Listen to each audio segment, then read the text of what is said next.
Hey guys, tonight we wander into Saqqara, where the desert holds its breath under a sky so wide it feels like it has room for your thoughts to finally unclench. Picture it in the present tense. The day's heat fading from the sand, the air turning silky cool, and a dark, stepped silhouette on the horizon. Less a building, more a calm idea made visible. So, before you get comfortable, take a moment to like the video and subscribe, but only if you genuinely enjoy what I do here. And while you're settling in, tell me where you're listening from and what your local time is. I love imagining this same story floating through different rooms, different nights, different clocks. Now, dim the lights, maybe turn on a fan for that soft background hum, and let's ease into tonight's journey together. You stand on the edge of a place that has been rehearsing stillness for thousands of years. Saqqara isn't one monument. It's a whole plateau of memory. If modern life is a constant stream of little alerts, Saqqara is the part of the world that never opted in. No vasing, no scrolling, just space, stone, and the soft crunch of sand under your shoes. Ahead, the Step Pyramid of Djoser rises with its unmistakable profile, tier upon tier, steady in the dark, like the desert decided to stack the night into neat layers. It doesn't sparkle or beg for attention. It simply sits there self-contained, as if it learned a long time ago that real confidence doesn't need volume. Here's your first relaxing fact, delivered gently. This is often described as Egypt's earliest large-scale stone monument, a turning point where architecture stops relying on short-lived materials and starts speaking in limestone. You don't have to hold the term in your mind like a test answer. Just let it land as a feeling. People choosing permanence, not because it was easy, but because it matched the scale of what they wanted to say. The desert makes everything simpler. No trees swaying to distract you. No streetlights arguing with the stars. The horizon is one long line, a clean border between earth and sky. Even a moonlight feels quieter here, sliding over pale stone instead of bouncing off glass and metal. You notice how the pyramid's shape reads clearly even when details disappear. That's good design. It survives darkness. Saqqara lies near where ancient Memphis once stood, close to an old center of power and tradition. That matters because people didn't pick burial places casually. They chose locations like they were choosing a sentence that would continue after them. Nearby, beyond the desert edge, the Nile's green strip rests like a ribbon of life you can sense even when you can't fully see it. In daylight, the contrast is sharp, lush fields against dry sand. At night, it's more like a whispered boundary, living land over there, quiet land over here. And in that quiet land, Saqqara spreads out like a long, patient thought. The Step Pyramid isn't alone. Around it, across the plateau, lie tombs and temples and courtyards and walls. Structures built by different people in different eras who kept returning to this same place, trusting the desert to keep what they placed within it. You don't need a timeline right now. You only need the sense of scale. This isn't a single moment frozen in stone. It's many centuries layered like sediment. You walk slowly because the ground asks you to. The sand gives a little, then steadies. Gravel shifts and settles. Your footsteps sound louder than they should, and you automatically soften them, as if the air itself prefers whispers. Ancient sites do that. They make you quieter without ordering you to be. Even in low light, you can tell the pyramid's surface isn't perfectly smooth. It's limestone that has been weathered by sun, wind, and the simple patience of time. Edges are still there, but softened, like a story told so often it becomes gentle. The stone has lived through more nights than you can reasonably count. It has watched empires arrive, change names, change gods, change flags, and still it stays, doing its one job, being present. The mystery here isn't a jump scare mystery. It's a calm mystery, the kind you can hold without tightening your jaw. How did humans, with no engines and no modern machinery, coordinate labor on this scale? How did they decide on angles and heights and courtyard that would still feel intentional millennia later? The comforting part is realizing they didn't have to sprint. They had seasons. They had repetition. They had the slow, reliable power of thousands of small actions stacking up one block at a time, until the shape became inevitable. Your imagination tries to fill the darkness with older sounds, a distant call, the scrape of stone, the muted thud of weight settling into place. But it never becomes noisy because your brain knows this is already finished. The work is complete. The effort is stored. You're allowed to observe without joining. No deadlines chasing you across the sand. No manager asking for an update on your progress toward immortality. Saqqara has another soothing quality. Even after centuries of study, it still holds surprises. The plateau is vast, and the desert can hide as well as it can preserve. If that thought makes you feel like you should know more, you can let that go right here. The place doesn't demand mastery. It doesn't hand you a quiz. It offers presence, and presence is easier than expertise. You look back at the Step Pyramid and notice how its design feels honest. Later pyramids would become smooth-sided triangles, polished into a single sleek gesture. This one shows its steps, its layers, its growth. It's a monument that doesn't pretend it was born finished. It reveals its own evolution, and that makes it feel oddly human, like a first brave version that endured. Another gentle fact to rest your mind on. The Step Pyramid began as something smaller and simpler, then was expanded and reshaped until it became this stacked form. You don't need the measurements tonight. The important part is the feeling of iteration, of building, reassessing, building again, until the final silhouette matched the ambition. It's an ancient reminder that in progress can still become legend. And yes, there's a quiet tenderness behind all this stone. People came here with purpose, priests, workers, officials, families, carrying beliefs about order and continuity, about routes and rituals, and what it meant to be remembered. You don't have to share their worldview to sense the care in the craft. When humans build for the dead, they're also building for the living, for the ones who need a shape big enough to hold their grief and their hope without spilling it. There's humor in the distance too, the soft kind that doesn't break the spell. Imagine telling an ancient architect that thousands of years later, someone will whisper about their work into a microphone, while listeners around the world fall asleep to the sound of it. The afterlife, apparently, includes bedtime audio. Nobody planned for that. It's fine. The pyramid doesn't seem bothered. The air keeps cooling, and your body follows. Shoulders loosen. Breath deepens. The desert teaches your nervous system a slower tempo, and the stone reinforces it, solid, steady, uncomplicated. Somewhere ahead, beyond the silhouette, there are walls and courtyards and hidden spaces waiting to be noticed at walking speed. For the moment, you stay with the plateau's hush and the simple wonder of stacked limestone holding up the night. Your eyes stay on that stepped silhouette, and the longer you watch, the more the whole plateau begins to arrange itself in your mind, like a quiet map drawing itself without ink. Saqqara has a way of doing that. It doesn't shout directions. It simply offers shapes and distances, and your brain, tired of modern navigation apps yelling recalculating, starts enjoying the simplicity. Behind you, somewhere beyond the dark line where desert meets cultivated land, the Nile Valley sits lower, greener, softer. Up here, the ground rises into a limestone shelf, and that change in height matters. Ancient builders loved a clear boundary. Life clustered near the river, eternity placed out on the dry edge where nothing grows fast enough to disturb stone. You can feel that logic in your bones, even if you never studied a single diagram. This is a landscape designed to keep its promises. Saqqara isn't a single point on a map, it's a stretch. Think of it as a long neighborhood for the afterlife, built over many generations. People return to the same plateau, the way families return to the same hometown.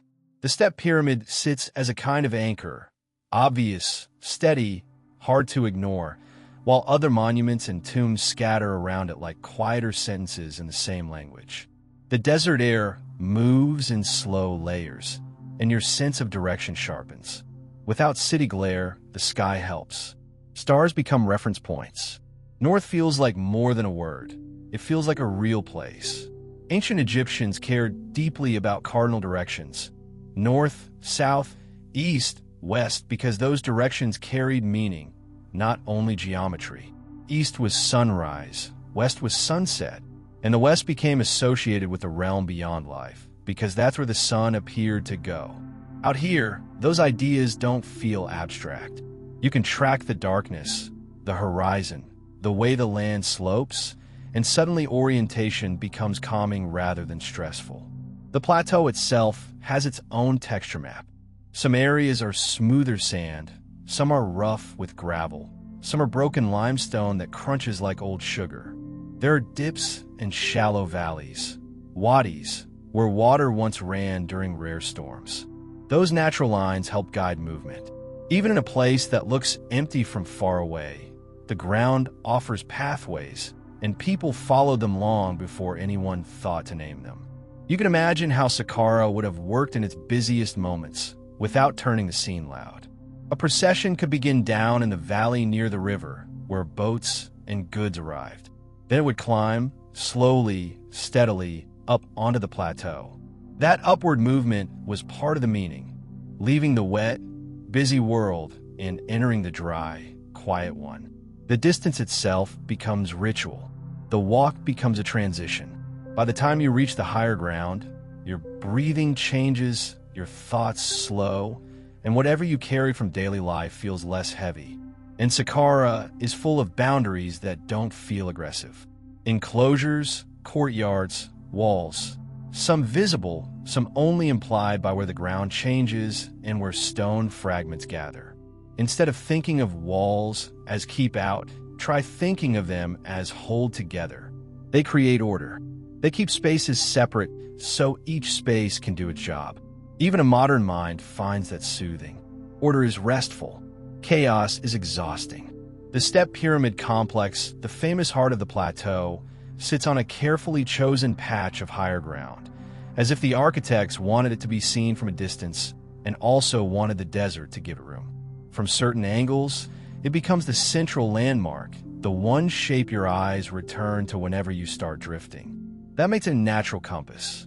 If you ever feel turned around, you glance back, find the stepped outline, and everything else falls back into place around it. Off in one direction, other royal pyramids from later kings stand lower and quieter, some reduced by time into gentle mounds with sharp corners still trying their best. That contrast is oddly comforting. Even kings did not get identical monuments. The plateau isn't a showroom of perfect repeats. It's more like a long conversation in stone, with different voices, some bold, some subtle, some worn down to whispers. In another direction lie vast fields of tombs for officials and elites, rectangular mastabas and rock-cut chambers, built close to royal monuments because proximity mattered. In the ancient world, being near the king in death was a kind of social address, the ultimate close to the center neighborhood. It's funny in a sleepy way. Even after death, humans still cared about the right zip code. If you move your attention along the plateau's length, you start sensing how it was used like a planned landscape. There are clusters, dense areas where building was popular in one era, then quieter stretches where the desert looks almost untouched. Those blank spaces aren't empty in meaning. They're breathing room.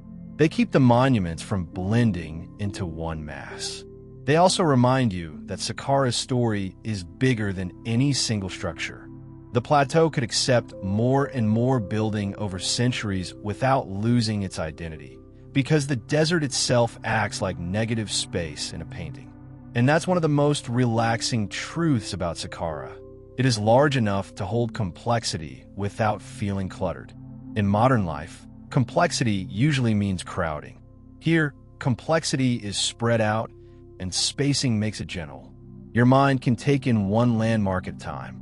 You notice something else. The ground is littered with small pieces of history, chips of limestone, fragments of pottery, occasional hints of worked stone. Even when you don't pick anything up, even when you don't try to collect the past like a souvenir hunter, The mere presence of these fragments changes your relationship with time. The past isn't sealed behind glass. It's underfoot, woven into the surface. The plateau doesn't feel like a museum where you're afraid to breathe. It feels like an outdoor memory that the desert has been carefully storing. Somewhere out on the plateau are long underground networks, catacombs and galleries carved into rock, built in different periods for different purposes. You don't need to enter them tonight. Just knowing they exist adds depth, like hearing there's an entire second city below the one you see. The surface is calm. The underworld is organized. That pairing, open sky above, labyrinth below, creates a satisfying balance. Its architecture mirroring the human mind. Quiet thoughts on the surface, complicated pathways underneath, and somehow it still functions. Because Saqqara covers so many centuries, the map in your mind becomes layered. One era builds something grand, another era adds nearby, another digs beneath, another restores, another studies. And yet the plateau doesn't feel confused by that. The desert is an excellent editor.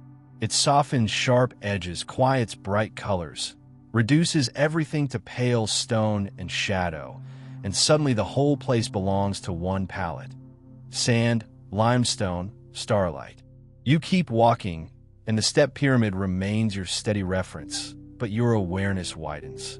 You begin to sense the invisible lines connecting spaces, where a path would naturally curve to avoid broken ground, where a wall would guide movement, where a broad, open area would allow a gathering to breathe.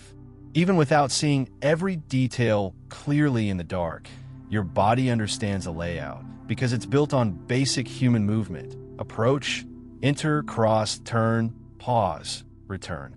The plateau also plays a gentle trick with distance. In the desert, things seem closer than they are.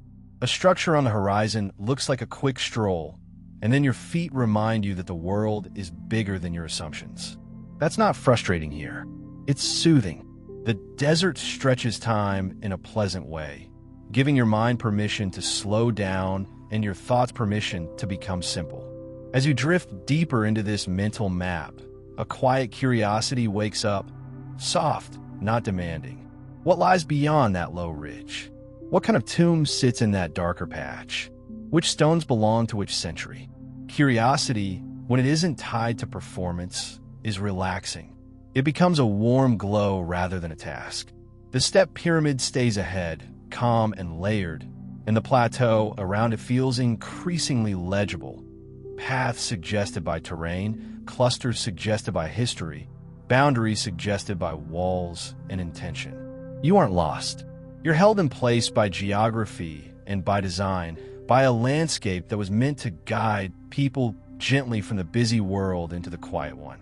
Your eyes keep returning to the stepped outline, and it's almost impossible not to wonder about the person who first insisted it should exist at all.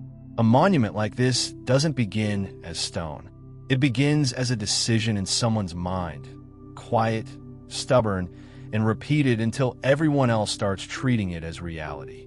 The king we call Djoser steps into the scene without fanfare, which feels appropriate. You don't get the sense he was trying to be relatable. He was trying to be effective.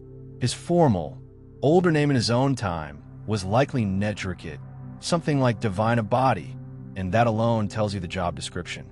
This wasn't a leader expected to be charming at dinner parties. This was a leader expected to embody order, to make the world feel predictable enough for crops to grow and people to sleep.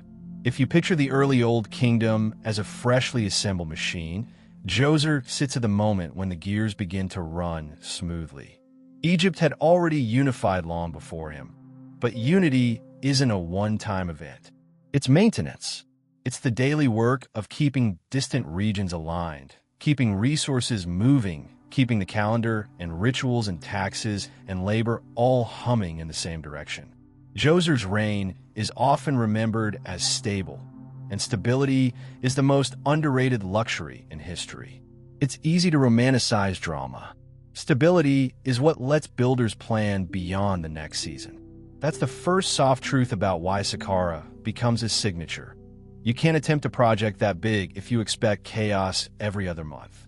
A stepped mountain made of stone is a long conversation with time. It requires patience, logistics, and the kind of confidence that comes from not constantly putting out fires. A king with a plan doesn't just dream. He creates the conditions where dreaming can turn into hauling limestone without the whole system collapsing. So, you meet Djoser not as a statue label, but as a human figure surrounded by practical pressures. He has officials counting grain. He has craftsmen and scribes and supervisors who make sure the right people show up to the right place with the right tools. He has a spiritual role too, because in his world, politics and religion weren't separate rooms. They were the same house. When an Nile floods on time, it's not good weather. It's cosmic order behaving properly. When it doesn't, it's not just inconvenient. It's terrifying. And that fear, quiet, ever-present, makes the desire for order feel tender rather than authoritarian. The king's job is to stand between the people and the possibility that the world could slip. Not by wrestling monsters in the desert, despite how much that would improve the marketing, but by performing rituals supporting temples, keeping the schedule of the universe on track. His body becomes symbolic. His actions become public reassurance. Even the architecture around him participates in the same message. The world is structured, the center holds, the future is planned. You can almost feel why a tomb for a king would need to be more than a hidden pit with a few offerings. A king like Djoser isn't only trying to be remembered. He is trying to anchor a story of continuity. He wants to be present even after death, because his presence in that worldview is part of what keeps the country aligned.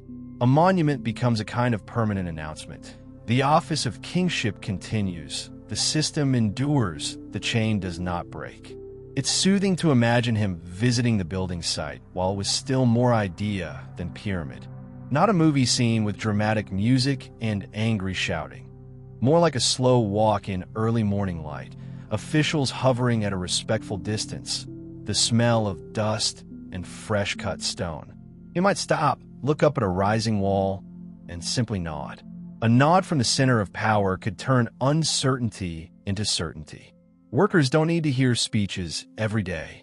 They need to know the work matters and will be protected.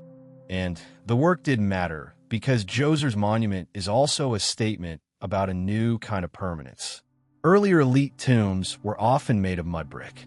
Mud brick is clever, easy to make, good insulation, friendly to fast construction. Mud brick is also honest about time. It crumbles, it returns to earth. It doesn't pretend to outlast everything. Choosing stone for a royal tomb is like choosing to write in a language the desert will keep reading long after the speakers are gone. That decision has an emotional texture. It's ambition, sure, but it's also anxiety dressed as confidence. Humans don't chase immortality because they're perfectly calm about mortality. They chase it because they're intensely aware of how quickly names vanish. Djoser's era is still close enough to Egypt's early dynasties that the whole civilization feels like it's learning its own power. When a society realizes it can reshape the landscape, it starts asking what else it can reshape. Memory, legacy, the future. You don't have to imagine Djoser as a lone genius. Kings rarely are. Think of him more like the person at the center of a web, holding authority that lets other people's expertise become real. The plan is bigger than one brain. It's administration, organization, and willingness to commit resources to something that won't pay back in bread or weapons. It pays back in belief. That's a high-level investment, the kind only a stable system can afford. There's also something calming about remembering the king was mortal, even if everyone treated him like a living symbol. He ate meals. He got tired. He probably dealt with headaches and sore feet and the endless annoyance of being surrounded by people who never stop watching. That's the hidden cost of power. You become public property. If you're looking for gentle sarcasm, here it is. Imagine trying to have a quiet moment when your entire job is be the axis of the universe. No pressure, and yet, within that pressure, there's a surprisingly human desire to make a place that feels like home, but stronger. The The Step Pyramid complex isn't only a pyramid. It was designed as a whole environment. Enclosures, courtyards, ceremonial spaces, like a stone version of royal life, cleaned of mess and preserved as an ideal. That fits a king whose role was to model the perfect order of society. He doesn't get to be remembered as messy. He gets to be remembered as structured. One of the most relaxing ways to understand Djoser is to see him as someone who trusted systems. He trusted that if you align enough people toward one purpose, quarrymen, haulers, masons, artists, priests, you could create a structure that becomes a kind of national heartbeat. He trusted repetition. He trusted schedules. He trusted the way small efforts accumulate. And if you're lying in bed listening to this, that idea can be oddly comforting. Your life doesn't have to transform in one heroic leap. It can stack like stone. The king's vision also had to work with geography. Saqqara's plateau was close enough to the capital region to be practical, but far enough into the desert to feel separate, protected, and eternal. The limestone itself was nearby. The terrain offered height and visibility. Djoser's plan wasn't just spiritual. It was strategic. A good plan always is. Even sacred architecture has to respect supply lines. You can let that sink in. The ancient world wasn't only myth and mystery. It was planning and management and the general math of how many blocks can we move in a day without exhausting the workers. There's a quiet dignity in that. The Step Pyramid feels magical from a distance, but the path to magic is often 1,000 practical decisions made with calm determination. When you hold Djoser in your mind as the king with a plan, the pyramid stops being an isolated wonder and becomes the visible edge of a much larger human system. A society that could coordinate labor at this scale had already mastered something deeper than stone cutting. It had mastered agreement. People accepted a shared story about why this mattered, and they showed up day after day to make this story physical. And in the soft night air, that shared story still lingers. The plateau feels organized because it was meant to be. The king's desire for order didn't end with his heartbeat. It was translated into walls, courts, and carefully aligned spaces that keep guiding your attention even in the dark. Your footsteps slow, and the step silhouette feels less like a monument to ego and more like a monument to steadiness. An ancient proof that patience can be built. Patience can be built, and the next thought that settles into the quiet is this. Patience still needs a mind to organize it. Stone doesn't lift itself. 1,000 hands don't automatically move in the same direction just because the king feels inspired. Somewhere inside the calm machinery of Djoser's reign, there had to be a person who could look at a blank stretch of desert and see not just a pyramid, but an entire living system of spaces, paths, walls, courtyards, doors that aren't really doors, stone that pretends it's wood, rituals that need room to breathe. That name arrives softly, like a candle being lit without drama. Imhotep. Even if you've heard the name before, it lands differently out here, under a sky that makes every human feel small in a comforting way. Imhotep isn't remembered as a king. He's remembered as the one who made the king's ambition physically possible. His title list, at least the ones often associated with him, reads like a resume that makes modern people want to lie down and stare at the ceiling. High official, advisor, priest, architect, administrator. The kind of person who, if he existed today, would be asked to just hop on a quick call by everyone who has ever had a problem, including strangers. What's relaxing is that his genius doesn't feel flashy. It feels quiet and practical. You can imagine him standing at the edge of the plateau with a measuring rope, a staff, and a small team of people who know how to listen. Not because they're afraid, though, sure, fear probably helped, but because competence is magnetic. When someone truly understands a system, you want to be near them. You want to borrow their calm. Imhotep's calm would have been built from details.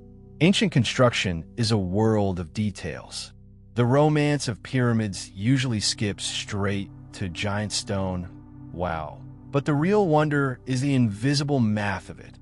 How to level ground, how to keep walls straight, how to coordinate crews so the work doesn't turn into chaos, how to translate an idea into a repeatable action that 100 people can do correctly without improvising their way into disaster.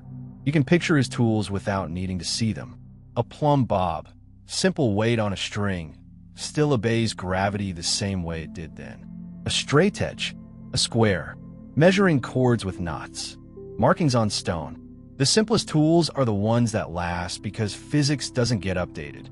There's comfort in that. No software patch required. Gravity remains loyal. The night air makes everything feel a little closer, so the step pyramid shape seems to lean into your attention, and it becomes easier to imagine what it looked like when it was new. Lighter in color, sharper at the edges, more confident in its lines. And behind that, you sense the moment Imhotep, or the team under his direction, made a decision that would echo through history. Stone, not mud brick. Not just stone for a doorway or a foundation, but stone as the main language. It wasn't only a material upgrade. It was a mindset shift. Mud brick works with time. It accepts decay as normal. Stone challenges time. Stone is an argument. And making that argument required understanding how stone behaves. Its weight, its strength, its weaknesses, how it cracks, how it stacks, how it can be dressed and squared so one block meets another cleanly enough that the whole mass feels intentional rather than accidental. This is where Imhotep's quiet genius energy becomes almost soothing to think about. He wasn't inventing wonder out of thin air. He was reorganizing what already existed. Mastabas, those low, rectangular tombs, were the tradition. They were familiar, accepted, proven. The leap wasn't abandoning tradition. It was building on it. First a mastaba, then another layer, then another. A structure growing like a thought, getting bolder with each sentence. If you want a gentle mystery to hold, consider this. Innovation is often just stubborn improvement done in public. You try something, it works, you extend it. You extend it again. The world later calls it genius, but in the moment, it probably felt like problem solving. The block needs to fit. The wall needs to stand. The courtyard needs to align. The king needs to believe. The workers need to understand what they're building before they can build it.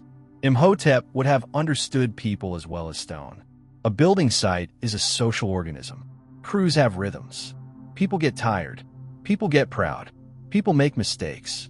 People gossip. People want to feel their work matters. A good designer doesn't only design structures. He designs processes.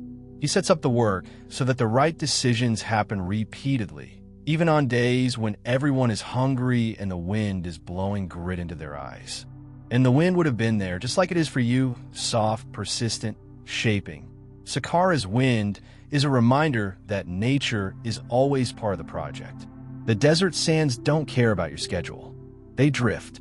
They settle. They erase footprints. The builders had to work with that. And in a way, the desert helped them. Dryness preserves. Less moisture means less rot. Fewer plants pushing stone apart. The plateau is like a natural archive, and Imhotep chose to file his masterpiece there. The complex around the step pyramid matters just as much as the pyramid itself. And this is where his mind feels especially vivid. The enclosure wall, the gateways, the colonnaded spaces, the open courts, these aren't random extras. They're a planned environment, a stone version of royal life and ritual made permanent. The design creates movement. It guides the body through space with a kind of choreography. Approach, pass through, turn, enter, emerge, pause. Even if you never attend a ceremony, your mind senses that the spaces were built for meaning, not just for standing around. There's also something deliciously clever, almost playful, about the way stone is made to imitate older materials. Carved limestone mimicking bundles of reeds, wooden beams, delicate architectural details that you'd expect in more temporary buildings. It's like someone looked at the familiar palace aesthetic and said, "Fine, we'll keep the look. We'll just make it eternal." It's the ancient version of taking something fragile and casting it in metal so it could survive 1,000 years, except they did it with limestone and a level of patience that makes your inbox look embarrassing. And yes, You can let yourself smile at the idea that Imhotep's reward for being good at his job was having his name survive. That's rare. Most ancient builders are anonymous to us, not because they didn't matter, but because history didn't record them in the way we record names today. Imhotep is one of the earliest individuals whose name is widely remembered, and that alone gives him a strange intimacy. He's not just some architect. He's a person whose identity managed to cling to stone. The afterlife of his reputation becomes its own kind of calm mystery.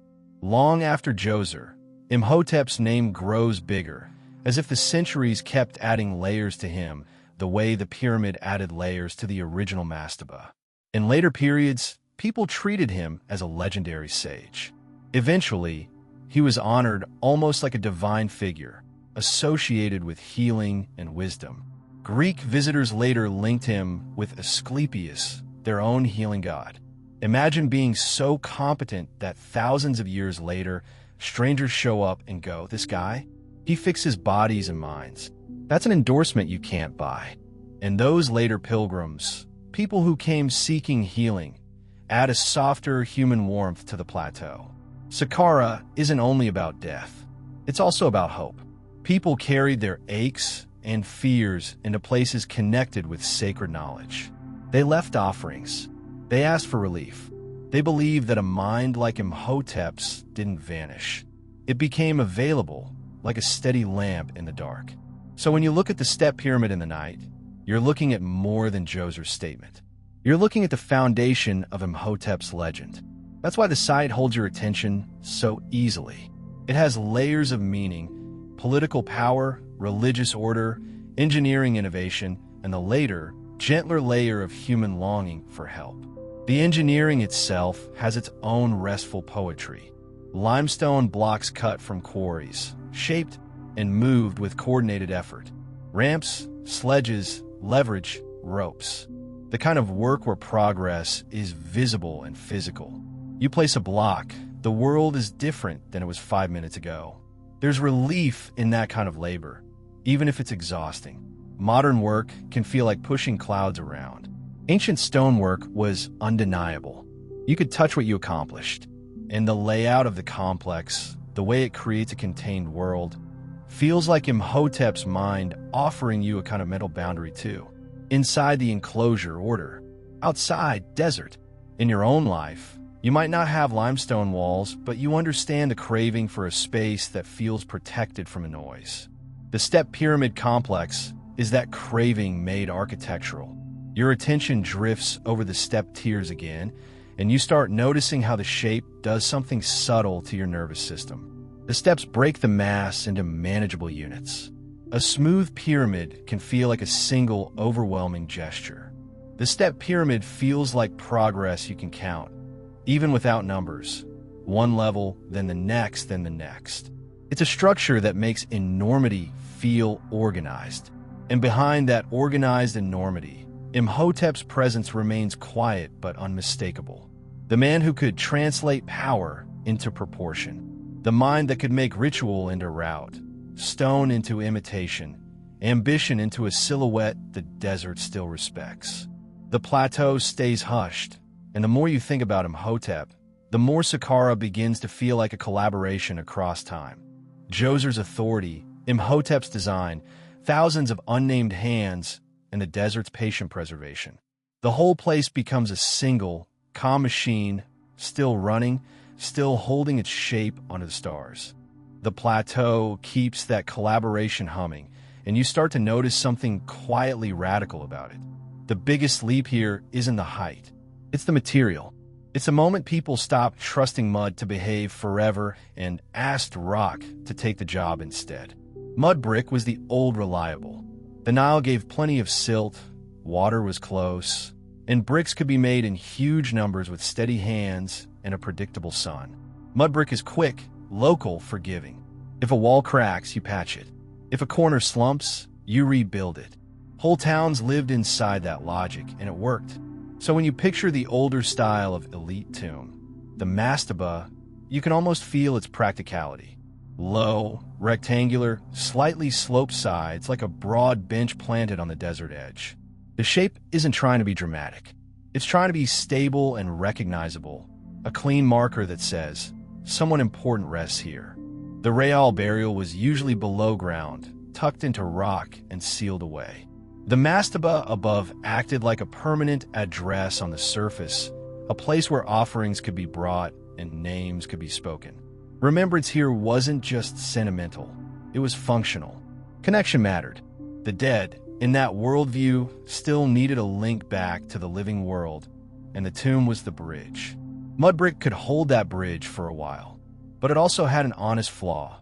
It belonged to the earth, and the earth eventually reclaimed it. Wind abrades. Rare rain finds cracks. Time does what time does. Even with the desert's help, mud brick has a built-in expiration date. That's where the quiet audacity begins. What if the king's tomb didn't accept soft collapse as normal? What if it didn't agree to become a rounded hump in a few centuries? What if the surface marker didn't merely sit there, but rose, layer by layer, into something that looked like it was climbing out of ordinary time? Stone is not the friendly option. Stone is heavy, stubborn, and far less forgiving than mud brick. You can't reshape it on a whim. You can't casually fix it later without paying for that laziness in weight and fractures. Stone forces you to plan early, measure carefully, and commit. The more you think about it, the more soothing it becomes. The Step Pyramid isn't only an idea. It's discipline turned into architecture. And it probably didn't begin as a dramatic leap. It likely began as an improvement that made perfect sense on a good day. A larger mastaba, a stronger core, a limestone casing that would protect the softer material beneath. Then another expansion, another iteration, not sudden magic. You hold a mastaba in your mind, then imagine a second one placed on top, smaller, centered like a calm stack of thought. Then another. Each layer steps inward, and repetition turns into a new form. It's still the mastaba tradition, just repeated until it becomes a staircase of stone. The Step Pyramid doesn't reject the past. It stacks the past. There's even a respectful nod in the details. Parts of the complex use limestone carved to imitate older reed and wooden architecture, shapes that would have been common in palaces and shrines made from perishable materials. It's as if the builders said, everyone knows what a royal building looks like. We'll keep the look. We'll just make it last. The ancient version of backing up your files, except the files are sacred architecture and the storage device is limestone. The shift from mud brick habit to stone courage would have felt like a change in rhythm. Mud brick work is fast and modular. Bricks, courses, plaster, repeat. Stonework is slower and louder in its demands. Quarry cut, dress, transport align. Each block has to be persuaded into position. Each course must behave, because the course above will trust it with more weight than a person can even imagine lifting alone. Even in the cool night air, you can sense the heat that must have lived at the quarry by day, the steady pounding and scraping, the lines cut into the rock face. Blocks separated along natural weaknesses, shaped enough to survive the journey, then hauled across ground that never promised to be kind. You don't have to picture misery to understand effort. Picture coordination, teams moving together, sled runners rasping, sand poured under runners to ease friction, voices calling cadence in a tone that's more steady than cruel. Every block moved is a quiet victory over weight. Every course laid is a vote for the future. And as the structure grows, the psychology changes. A mud brick mastaba says this is a tomb. A rising stone mass says this is a project that will outlive you. People respond differently to something that casts a larger shadow each season. It turns ordinary labor into participation. It turns a building site into a place you remember for the rest of your life, even if your name never makes it onto a wall. The step form also carries a gentle symbolic logic that's hard to ignore. A terrace shape reads like ascent. It looks like a sequence of platforms, a way upward. In a culture that tracked the sun with reverence and wrapped meaning around horizons, a structure that seems to climb fits the emotional grammar of the sky. Even if you don't pin it to one specific belief tonight, the intuition lands easily. The shape is meant to help something rise. At the same time, it stays loyal to the old tomb principle. What's most precious remains protected below. The monument stands above as a beacon. The burial stays hidden and secure. Visible and invisible. Public ritual and private preservation. A balance that feels strangely modern, like the difference between what you share with the world and what you keep safely tucked away. This material leap also expands what a royal tomb can be. A mastaba is focused, superstructure, offering place, burial below. Djoser's complex becomes a contained world. Enclosure walls, courts, gateways, stone architecture that preserves the idea of royal life and ceremony. It's a whole environment built to keep kingship performing even when the king no longer does it with breath and voice. And still, beneath all the grandeur, you can feel the mastaba heartbeat. Rectangle, order, stability. The step pyramid is tradition reinforced, not tradition erased. That's the comforting part. Human progress rarely happens by abandoning everything familiar. It happens by strengthening the familiar until it can carry more weight. Moonlight softens the limestone, and in that softness, the courage of the choice becomes clear without needing to be dramatic about it. Mud brick taught builders how to organize space and labor quickly.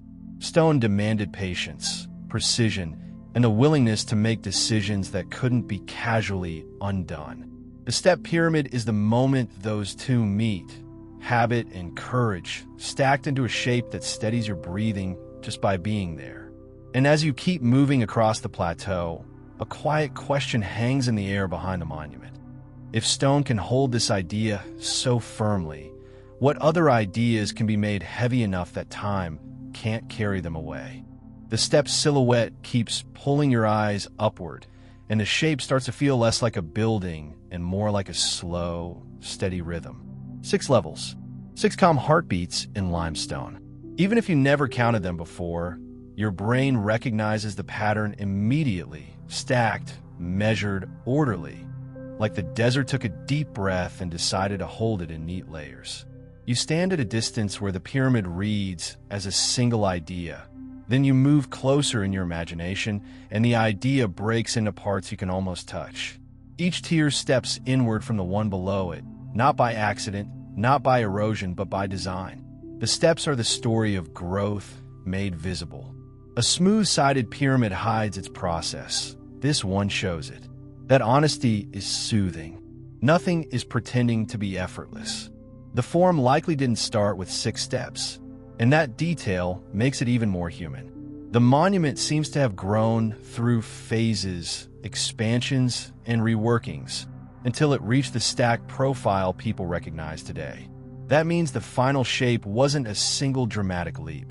It was a series of decisions that kept proving themselves right. You can almost feel the confidence building with every successful layer. One level stands firm, so another becomes possible. Repeat until possible turns into unthinkable, and then into real. The 6 tiers create a kind of visual tempo. Your gaze goes up, pauses at an edge, then goes up again. Pause, rise. It's the opposite of modern design that tries to slide your eyes around with glossy curves. This shape doesn't seduce, it steadies. The edges act like gentle speed bumps for attention, keeping your mind from racing. And here's a quiet science for sleep comfort. Step forms give your eyes depth cues in low light. Each ledge casts a shadow and catches a highlight. So even at night, your vision can read the structure without strain. Smooth surfaces in darkness become vague and slippery. Steps stay legible. Your brain relaxes when it can understand what it's seeing. The pyramid also feels steady because the mass is so obviously grounded. The largest footprint sits on the bottom, wide and confident, and everything above it is smaller, centered, and balanced. That's basic stability. The same reason a low, wide mug is harder to tip than a tall, narrow glass. The step pyramid looks like it wants to stay where it is, and that quiet intention calms something in you that's been bracing for everything to wobble. Weight behaves in predictable ways, and predictability is comforting. Gravity pulls every block downward. The structure answers by turning that downward force into compression, stone pressing into stone. Stone is excellent at being squeezed.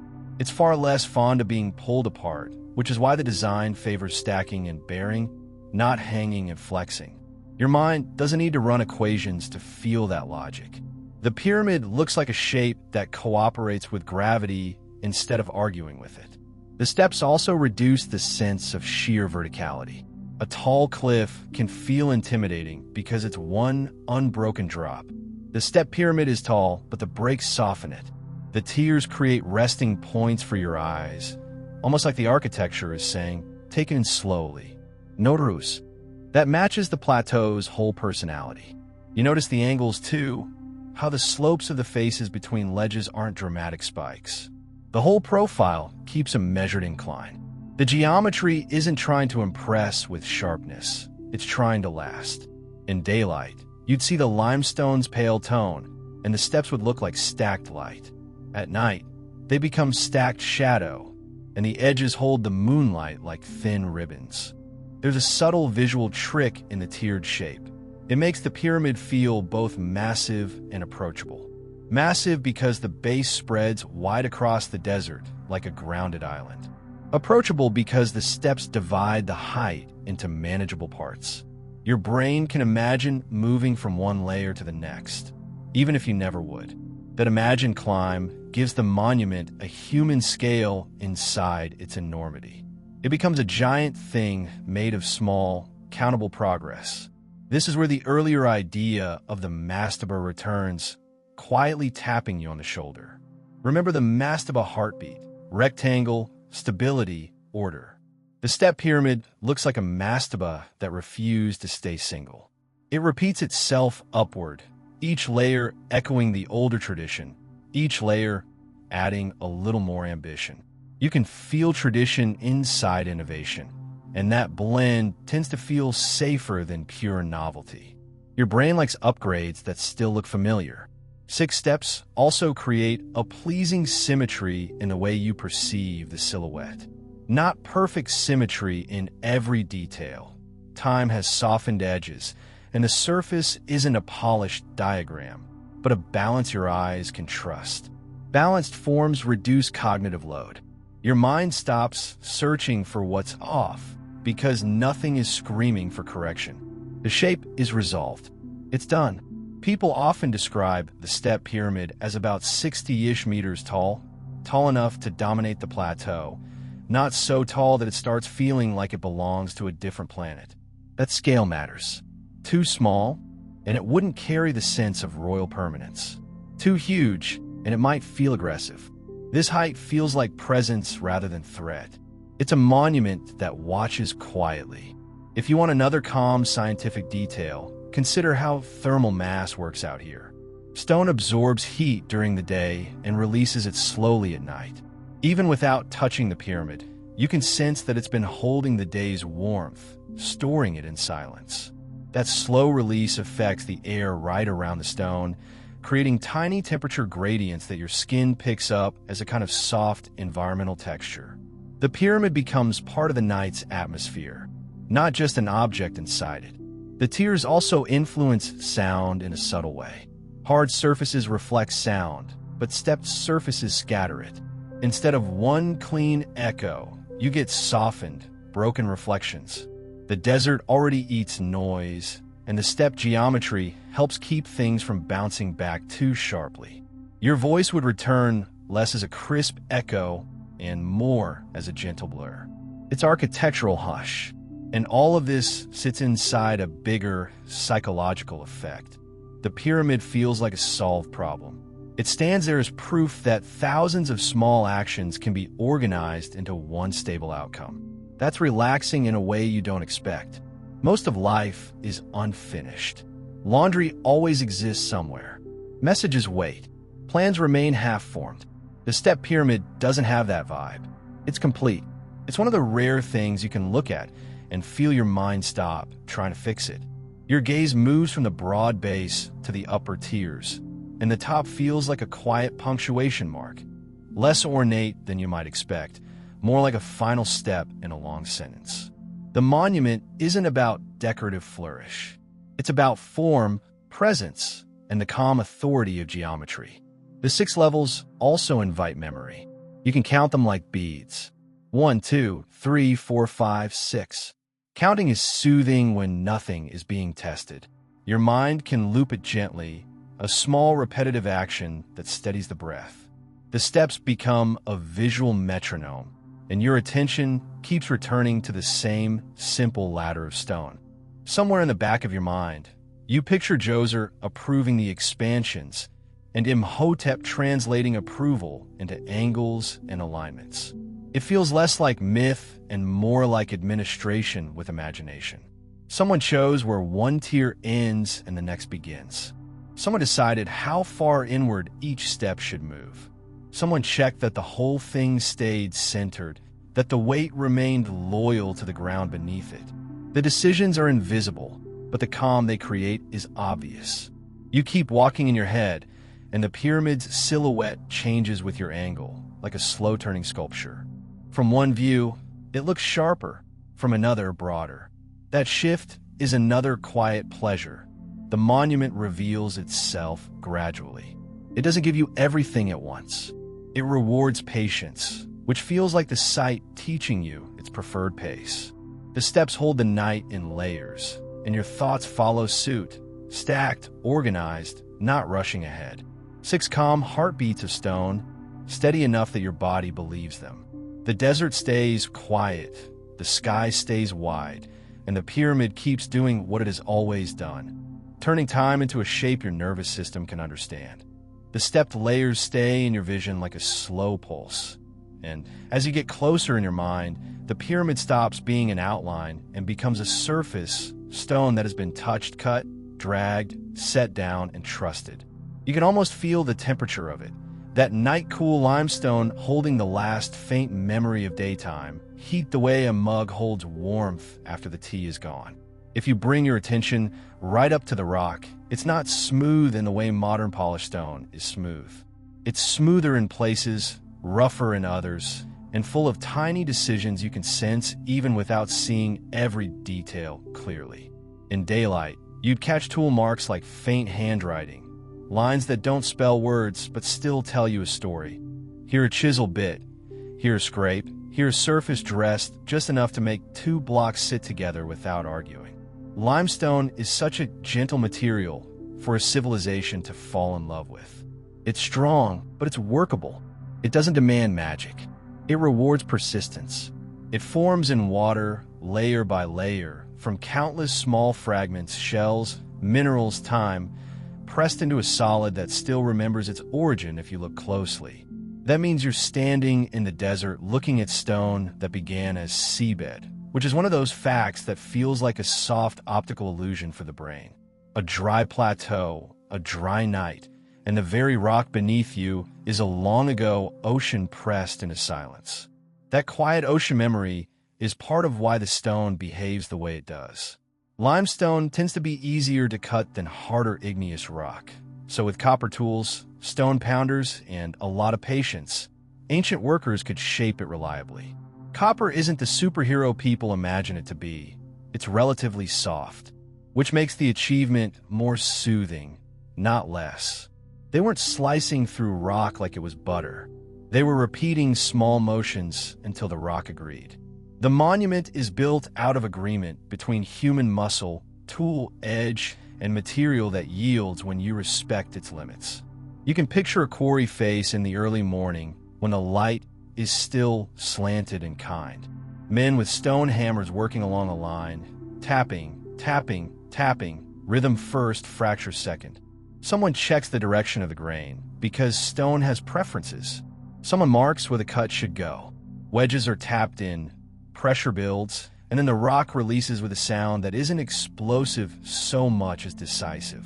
One moment, it's part of the cliff. The next moment, it's a block with a future. The desert has a way of turning labor into rhythm. Sound doesn't bounce around like it does in a city alley. It rises, it fades, it's swallowed by space. A quarry would have been full of noise in the immediate area. Scraping, tapping, the occasional shout. But beyond that, the plateau would have stayed strangely quiet, like the landscape refuses to amplify drama. Even the loudest effort becomes a private thing under that big sky. And then there's hauling, which is where the monument stops being stone cutting and becomes organized human movement.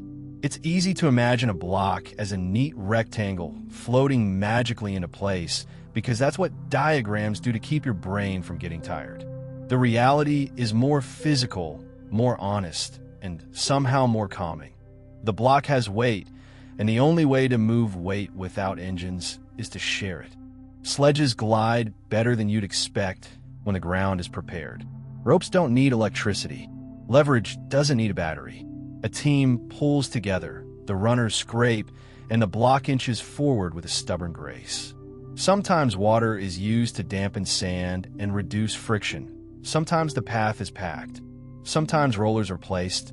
Sometimes the angle of the route matters more than the strength of crew. The techniques are simple enough that you can understand them without diagrams, and that simplicity is comforting. Complex outcomes built from simple principles are the kind of thing your mind can rest inside. You can almost hear the cadence in the pulling. 1, 2, 3, settle. 1, 2, 3, settle, like breathing with extra steps. The body likes rhythm. The body likes predictable strain followed by release.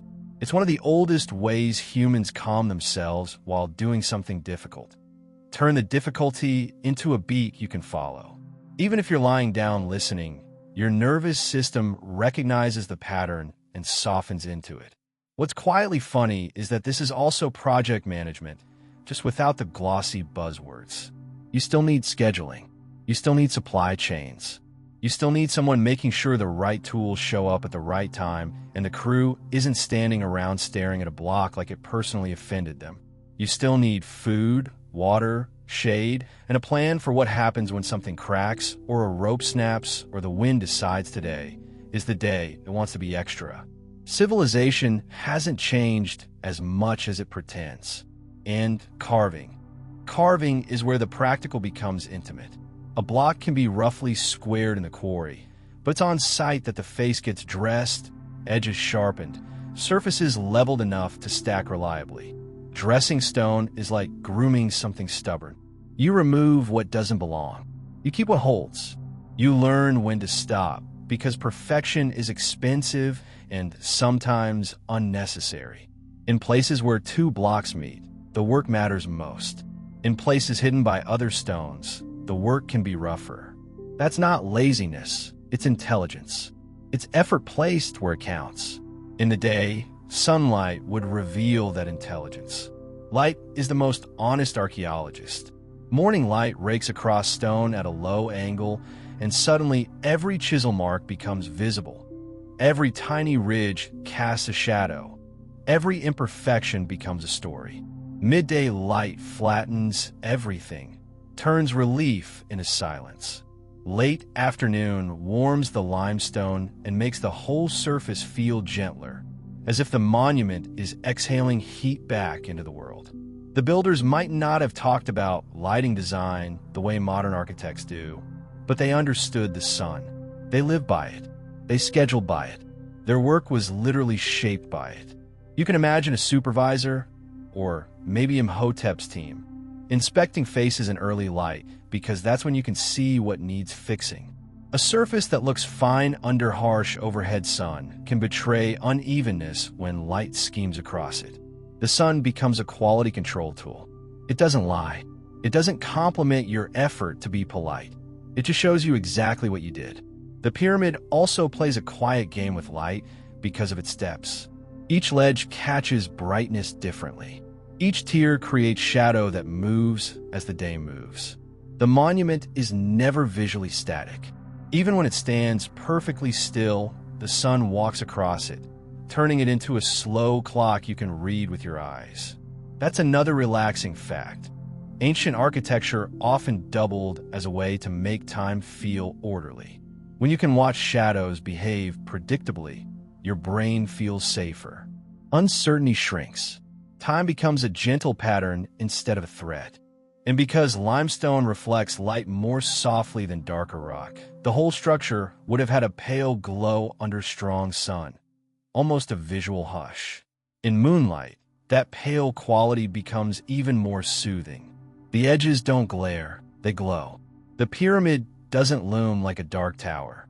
It rests like a lighter shape against a darker sky, and your eyes don't have to strain to hold it. Your mind drifts toward the hands that made those surfaces. You can picture a mason pausing, wiping dust away, running fingers along a line to feel if it's true. Feeling is faster than measuring sometimes. The fingertip becomes a tool. The ear becomes a tool too.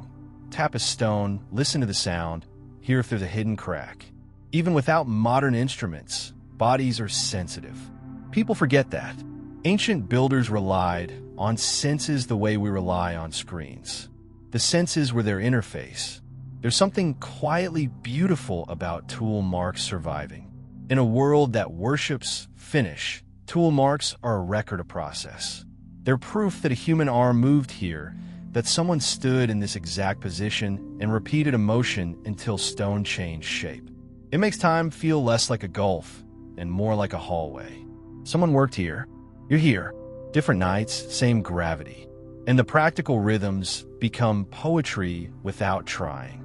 Quarry, hall, dress, set. Quarry, hall, dress, set. Each action has a beginning and an end. Each day has a clear objective. Get the block to the site, get the block fitted, get the course stable. That clarity is restful. Modern tasks often blur into each other and never feel done. Ancient stonework forces completion. The block is either in place or it isn't. You can stand back and see progress. The sight of real progress calms the mind like a steady hand on the shoulder. You stay near the pyramid's surface a little longer, letting the imagined texture ground you. Chalky dust, cool stone, edges softened by centuries.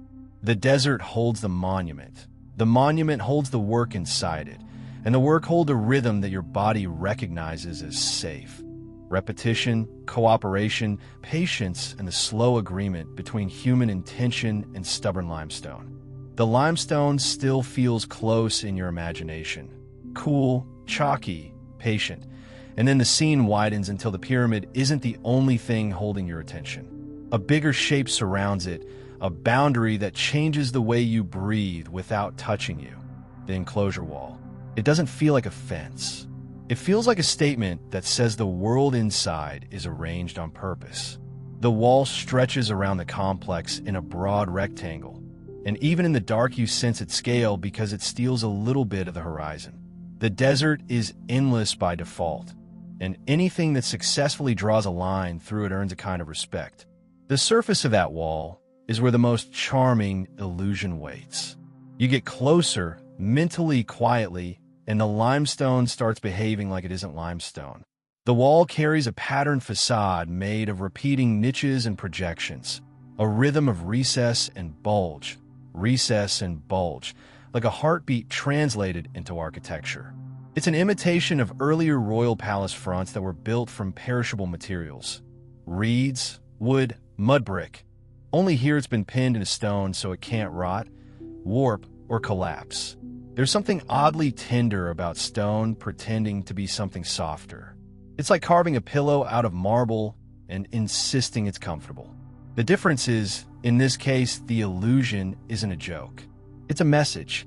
The complex is meant to be a royal environment that continues after death, and a palace facade is part of that environment. The king doesn't get a plain wall. He gets an eternal version of the visual language of power. Your eyes follow the repeating pattern, and the repetition itself is calming. Human brains love repetition when it doesn't demand attention. The niches create a steady beat for your gaze. Step, pause, like the pyramid's tiers, only stretch sideways. The whole complex is quietly teaching your mind the same lesson in different directions. Order is restful. The facade also makes the wall feel alive in low light. A flat wall becomes a blank slab at night, difficult to read. This wall has depth, shadows sitting in the recesses, moonlight catching the edges. The pattern turns into a soft grid of dark and pale, and suddenly you can see with less effort. It's not only decorative, It's practical for perception. The ancients didn't use the word legibility the way designers do now, but their stone clearly understood it. There's gentle humor in how much work went into a wall that's basically saying, "This is royal." Imagine being the person assigned to carve dozens and dozens of niches with consistent spacing. That's the kind of task modern people would try to automate, then complain when the software breaks. Here, it's just hands, tools, and a supervisor with the world's most patient expression. And then the entrances, because the complex has a mischievous streak. The enclosure wall presents multiple doorway-like shapes, a whole series of what look like portals. Your mind tries to pick one, because minds love options, and also because minds love being tricked just a little. Most of those doorways are false. They're architectural decoys, solid stone shaped like openings, meant to preserve a symbolic idea of access and ritual movement without functioning like a normal door. It's the ancient version of a movie set street, convincing from the outside, carefully controlled behind the scenes. The difference is that this set isn't fake in purpose. The false doors carry meaning. They suggest that the king's world has many thresholds, many connections, many formal ways in, even if daily humans were guided through one main route. The living had to enter properly. The symbolic life of the complex could have multiple pathways. That control over movement is part of why the place feels so serene. Random access creates chaos. One clear path creates calm. The complex is designed so you don't wander into sacred space accidentally the way you wander into the wrong chat thread and realize you've been typing into a group message. The walls and gateways manage your attention. They keep the journey structured. The true entrance, set into the wall with purpose, doesn't invite rushing. It feels like a threshold you approach slowly because the architecture insists on a certain pace. Beyond it, the colonnaded passage waits, one of those spaces where stone does its best impression of a forest of bundled reeds. Columns stand in rows, carved with fluted forms that echo plant stalks. And even though they're limestone, they carry the memory of organic shapes. That imitation is not subtle. It's deliberate. It's a way of importing the familiar world of timber and reed architecture into a permanent material. The ancient builders weren't abandoning the look of the living world. They were preserving it. It's like someone took the most important rooms of a palace and said, "These need to last forever," then reached for stone like a safeguard. Your attention lingers on the columns because they're quietly intimate. A wall is a boundary. A column is a companion. Columns create rhythm in space the way the steps create rhythm in silhouette. You walk between them and your body automatically calibrates. Left, right, moving through measured intervals that slow you down without asking. It's architecture guiding your nervous system. And the stone still shows that earlier truth you were holding. Nothing here pretends to be effortless. The columns and door frames carry the labor inside them. Even if the tool marks are faint, you sense the repetition it took to make the curves consistent, to carve flutes that look like bundled stalks, to maintain the illusion across multiple pieces of stone. Your brain notices consistency the way it notices a steady voice in a dark room. Consistency signals care. Care signals safety. The enclosure wall's palace-like facade also tells you something about ancient priorities. The king's tomb isn't only a container for a body. It's a stage for continuity. The complex presents the idealized face of royal life. Orderly, patterned, clean. The messy parts of living don't get carved into stone. No one immortalized the royal staff arguing over budgets. No one carved a scene of someone being late with the paperwork. Stone preserves the dream version, the version that feels balanced and eternal. That might sound like propaganda, and sure, it is a little, but it's also comforting in a way. Every human culture creates an ideal face for what it values. Here, the ideal face is order, alignment, repetition, clear boundaries, spaces that behave. If your mind is tired of modern mess, this is a gentle antidote, a place built to be psychologically stable. The wall's niched pattern repeats again and again, and you start noticing how it echoes the idea of a palace facade, where older buildings used alternating projections and recesses to create visual complexity from simple materials. In perishable construction, those patterns helped strengthen walls and organize surfaces. In stone, the same pattern becomes symbolic, an architectural memory made permanent. The whole thing feels like a translation. Organic architecture translated into mineral. A living palace translated into a timeless one. Even the act of carving stone to resemble reeds feels like someone refusing to let familiar textures disappear. There's a quiet grief hiding in that impulse, and also a quiet comfort. If the materials of daily life don't last, their shapes can. The entrance passage holds you gently, and beyond it the complex opens into wider spaces you can sense more than see. The wall behind you makes the desert feel farther away, even though it's still right there on the other side, doing its endless desert job. Inside the enclosure, the air feels different, not warmer, not colder, just contained. Your attention becomes more focused. The same sky overhead, but a different kind of world below it. And the false doors keep whispering their strange logic. They suggest connection without granting it physically. They're a reminder that the complex isn't only built for feet.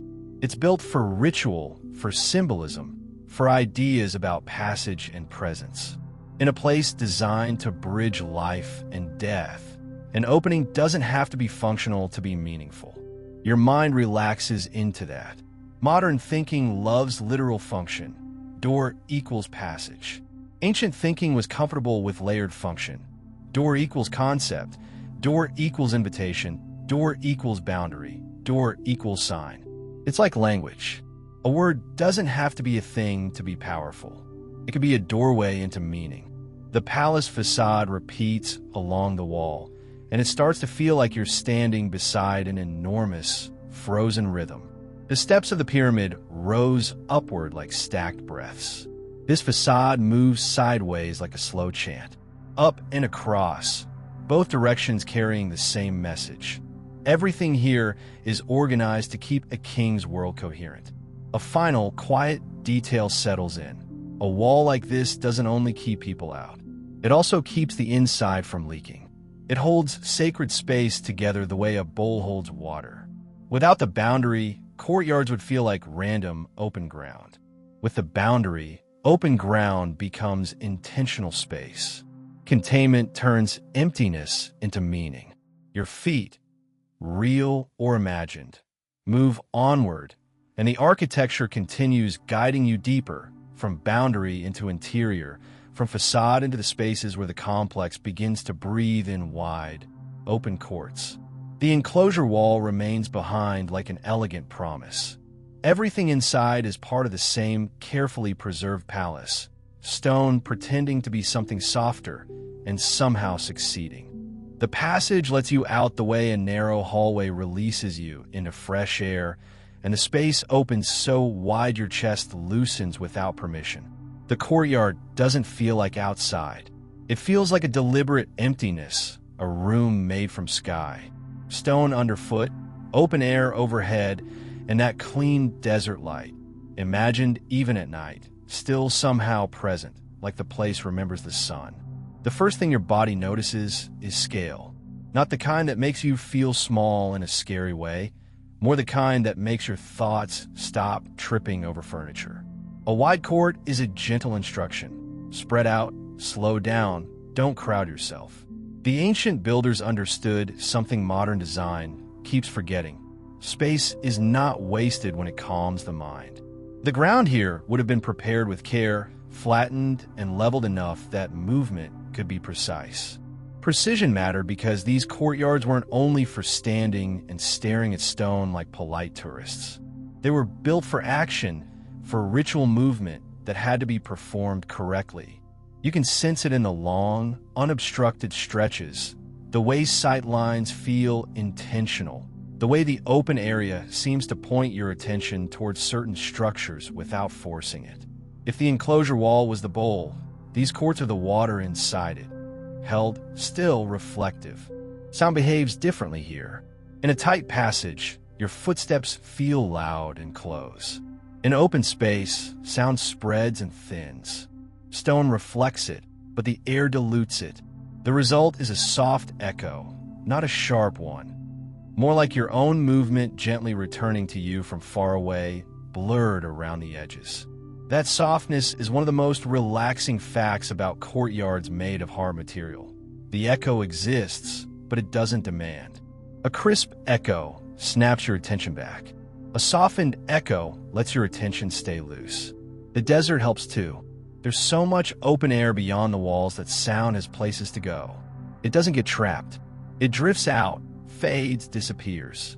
Your mind begins to populate the emptiness, not with noise, but with a quiet idea of ceremony. This complex was designed to host rituals connected to kingship, especially the kind of ritual that reassures everyone that the ruler is still strong enough to keep the world in order. One of the most famous ceremonies tied to royal ideology was the Jubilee Festival, sometimes called the Heb-Sed, a renewal event that celebrated the king's vitality and right to rule. The details vary across periods, but the core feeling is steady. The king renews himself, the country exhales. And yes, there's a sleepy little irony here. The concept of eternal kingship is supported by ceremonial cardio. Even in the afterlife, the king can't skip leg day. The complex includes spaces that seem designed for symbolic performance. Open courts, boundary markers, and structures that look like shrines or chapels arranged like a carefully staged set. The king's rituals could be reenacted in stone, repeated forever, without the inconvenience of actual aging. The courts feel like a stage where the main actor is invisible but still somehow present. That's a strange feeling to experience in second person. You're standing in a space built for someone else's movement, and yet the space welcomes your attention without jealousy. It doesn't punish you for being a visitor. It simply holds its geometry and lets you imagine. One court, often described as a great open area, would have accommodated large gatherings, processions, and the choreography of state ritual. Another area within the complex includes a lineup of small, chapel-like facades, structures that look ready to host ceremonies, even if many were symbolic rather than functional in a day-to-day sense. They're like props that aren't pretending to be real. They're real props, built in stone, because symbolism was real work. That's where Saqqara becomes quietly mesmerizing. Modern people often treat symbolism like decoration, something optional, something you add at the end if the budget allows. Here, symbolism is structural. It shapes the entire plan. The courtyards aren't empty because the designers ran out of ideas. They're empty because emptiness is part of the ritual. You need open ground to move across. You need space for people to witness. You need a clean field for meaning to unfold. The night breeze slips through, and the open court makes it feel even softer. A corridor channels wind into a narrow stream. A courtyard lets it spread out and lose its edge. The air becomes a gentle wash across your skin, and the stone beneath you holds steady, like the whole place is trying to keep you balanced. There's also a visual calm in how the courtyards frame the pyramid. When a structure is too close, it overwhelms your vision and your brain starts scanning for details, almost like it's trying to solve it. The courts create distance. They give you room to see the pyramid as a whole form. Distance turns complexity into simplicity, and simplicity is what your tired mind wants.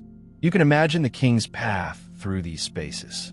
Not a frantic march, not a rushed schedule, but formal movement, turns taken at the right points, pauses where the architecture seems to invite pausing. In ritual, the body becomes a statement. Every step says something. A slow walk says control. A measured turn says intention. A pause says authority.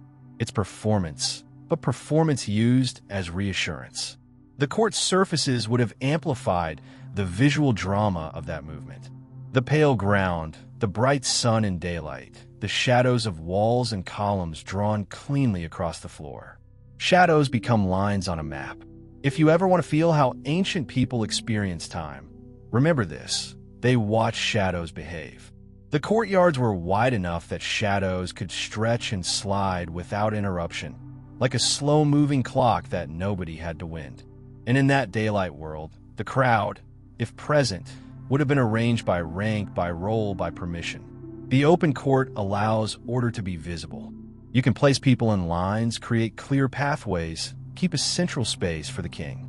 It's social geometry, and it's surprisingly soothing to think about because it turns the chaos of human gatherings into a pattern. At night, that pattern becomes quieter, but the architecture still carries it. You can stand in the emptiness and sense that this is not random desert ground. The edges of the court, the alignment of structures, the way the space is bounded and shaped. Everything tells you that movement was anticipated here. Not just movement of feet, but movement of attention. The design guides where you look, where you imagine, where your mind pauses. The most curious thing is how much of it is meant to last without needing to be used in the ordinary sense. Some of the buildings here are full structures. Others are more like facades, stone-made ideas of buildings. That doesn't make them fake.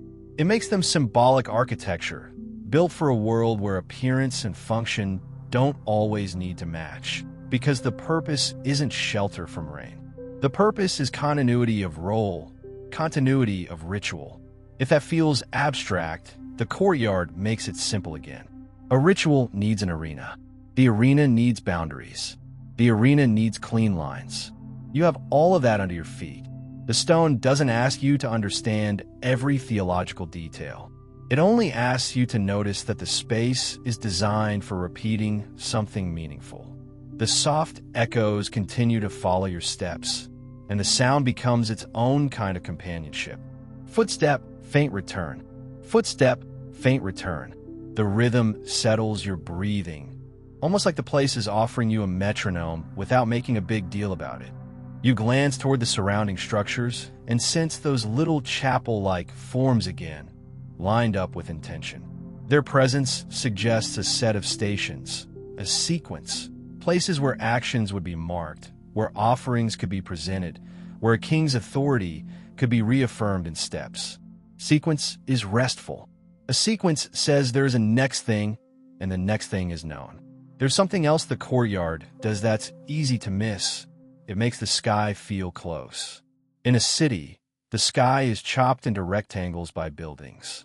Here, the sky is a dome. The open court is like an invitation to look up and remember that your thoughts don't have to stay trapped in a small box. Even if you keep your eyes on the stone, your peripheral vision still holds that enormous overhead space, and your nervous system responds by loosening. The grandeur builds quietly, not with glitter, not with sudden reveals, but with the simple fact that a human-made space is large enough to make you feel calm rather than crowded. That's a rare kind of magnificence. The complex doesn't only show power. It shows control over emptiness, which might be the most elegant kind of power there is. And the mysteries deepen in the most gentle way. A court this large, built for rituals we only partially reconstruct today, carries secrets that are more like unanswered questions than hidden traps. Which route did the king take first? Where did the crowd stand? How did the sunlight fall during a specific ceremony? What did the air smell like? Incense, dust, sweat, flowers brought from the green valley below. The questions don't stress you. They relax you because they don't demand a solution. They simply add depth to the silence. Your attention drifts toward a smaller, more intimate point within the complex, a place where something seems designed not for crowds, but for presence. The courtyards have done their job. They've widened your mind, softened your hearing, and guided your curiosity forward without pushing it. The open space behind you holds its echo like a gentle aftersound, and the next space ahead begins to feel more focused, as if the architecture is narrowing your attention to one calm, deliberate detail. The openness behind you still lingers in your chest, that wide courtyard feeling of extra room in your thoughts, and then your attention narrows the way a camera does when it stops admiring the landscape and decides to focus on one small, deliberate detail. Something within this massive, carefully staged environment is quietly intimate, almost shy, like the complex has been grand on purpose so it can afford one tiny moment of privacy.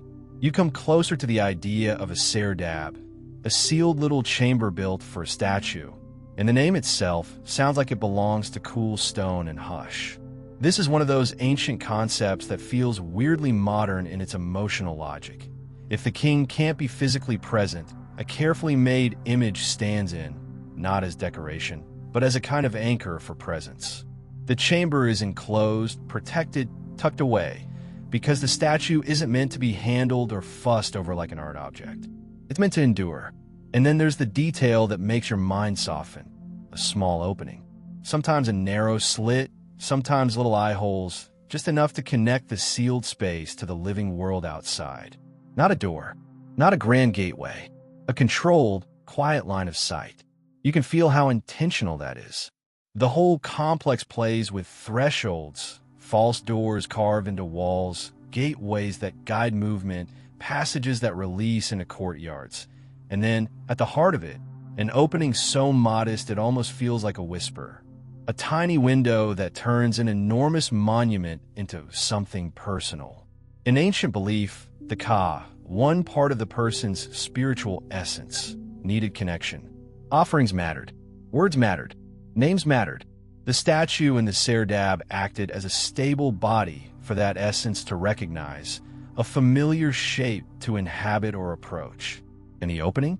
The opening is the compromise between safety and connection. Seal the statue away, so it survives, but give it a way to participate. It's hard not to smile at how elegantly simple that is. Modern life does the opposite. Everything is open concept, which mostly means your stress has no walls. Saqqara's design is the ancient version of healthy boundaries. Protect what matters. Allow only the right kind of access. Even the king's eternity has a privacy setting. Your imagination slips to the statue itself. Djoser seated, calm, formal, composed in the way rulers are composed when they're meant to represent order rather than feelings. The statue isn't trying to capture a candid moment. It's trying to capture continuity. The face is not there to be expressive in the modern sense. It's there to be reliably present. And the tiny opening becomes the whole philosophy of the complex in miniature. A lot of Saqqara is about controlled visibility. Walls with palace facades that look inviting but keep the interior defined.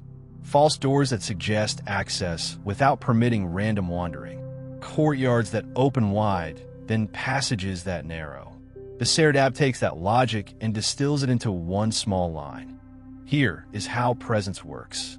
Not by being everywhere, by being connected in the right way. The idea of the patient gaze settles in. A statue behind a wall, looking out through a slit, not moving, not blinking, not demanding anything, just witnessing. The calmness of it is almost unsettling in a comforting way. Humans get tired of looking. Humans need breaks. This gaze is eternal. It doesn't hurry you. It doesn't judge you. It just exists. If you let your mind linger on that, the whole step pyramid starts feeling less like a pile of stone and more like an instrument for attention. The pyramid is the big gesture. The serdab is the small one. The pyramid says, this is permanent. The serdab says, this is present. You notice how this small opening also turns the outside world into something curated. The statue doesn't see everything.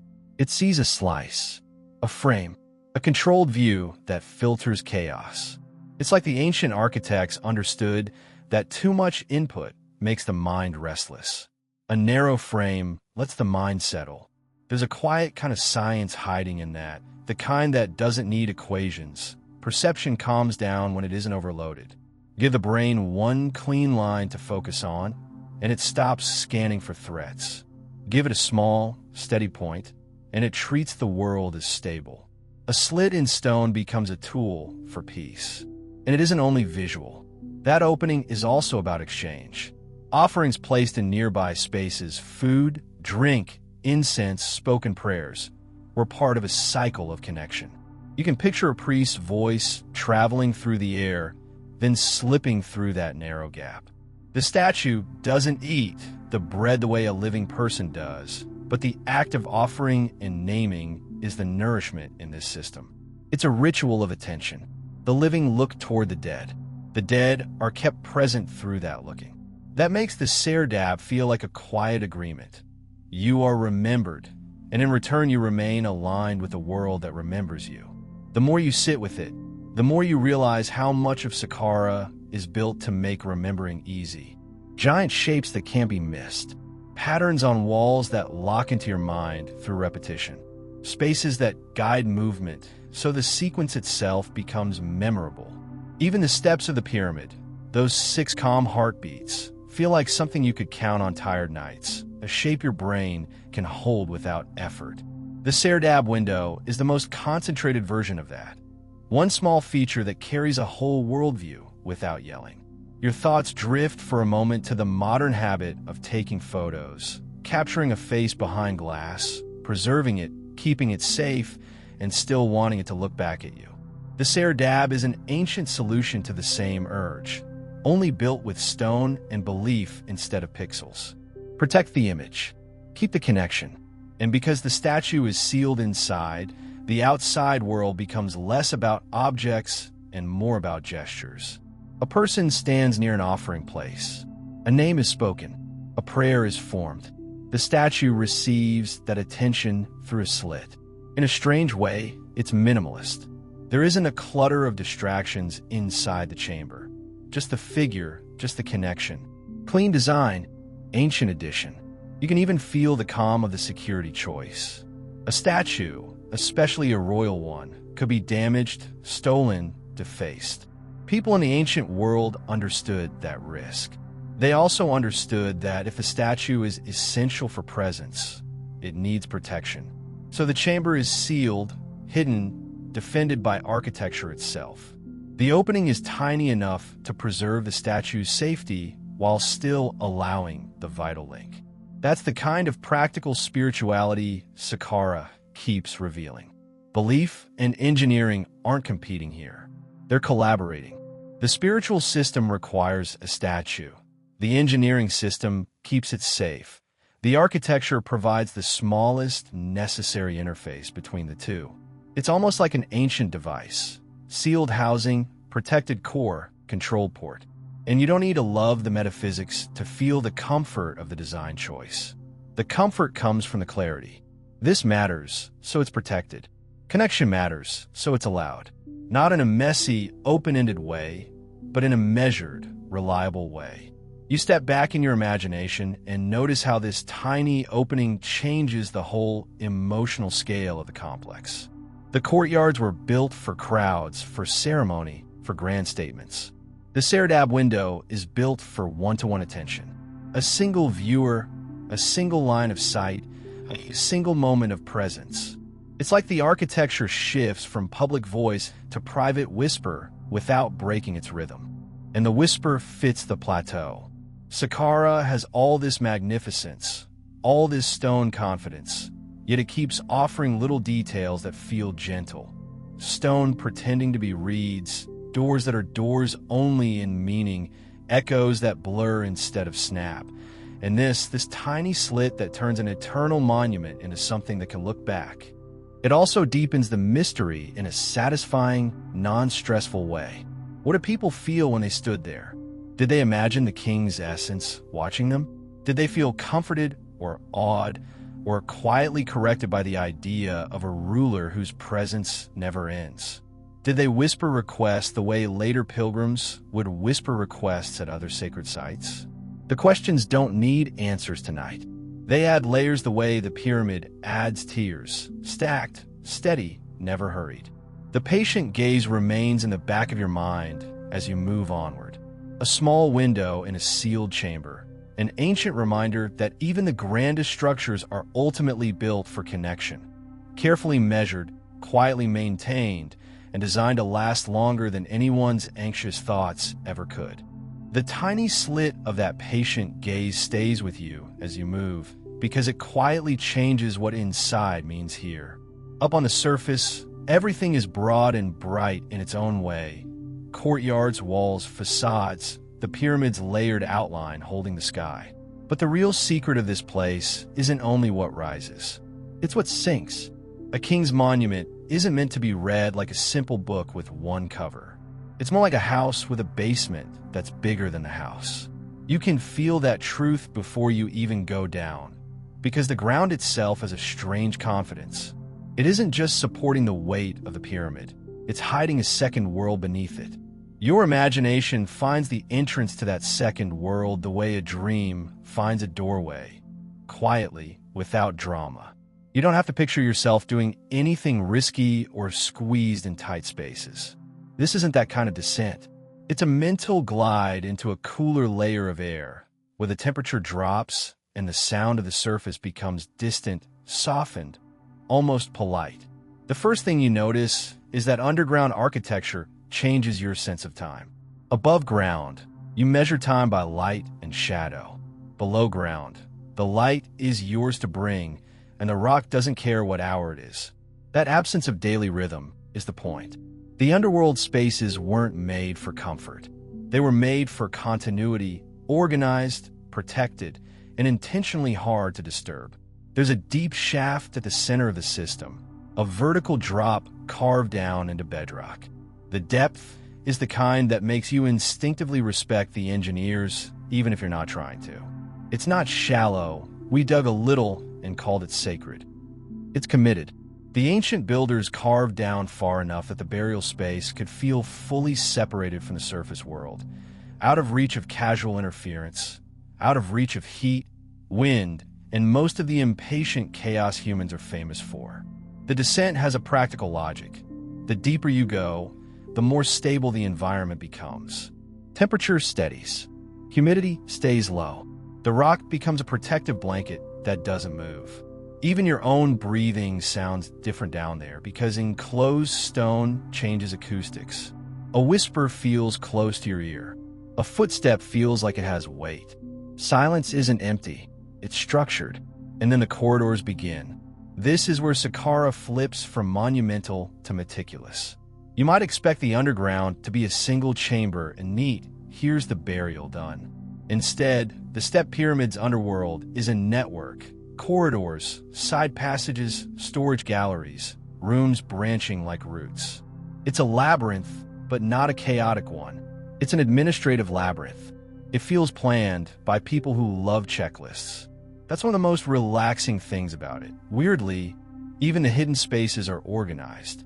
It's the ancient equivalent of having your closet arranged by category, except the closet is carved into bedrock, and the categories include important ritual items, stone vessels, and things a king might need for eternity, apparently. You move along a corridor in your mind and notice how the walls guide you. They're not decorative in the way surface facades are. They're purposeful. The turns feel intentional, not random. In some places, the passage widens a little, then narrows, as if the designers were balancing access with protection. The geometry doesn't scream trap. It says control. Security is part of the design, and it doesn't feel paranoid so much as realistic. Ancient people understood human nature. If something valuable is placed in a tomb, someone will eventually want it. The underworld network helps delay that desire. It complicates the route. It creates confusion for anyone who doesn't already know the plan. It adds layers between the outer world and the central chamber like a set of nested boxes. It's almost sweet, in a dry, sleepy way, how consistent humans are. Thousands of years apart, and the basic behavior remains. Someone builds a secure place, someone else tries to break into it. The ancient solution wasn't alarms or cameras. It was distance, depth, and confusing architecture. The original security system was simply making the target annoying to reach. But the labyrinth isn't only about defense. It's also about provision.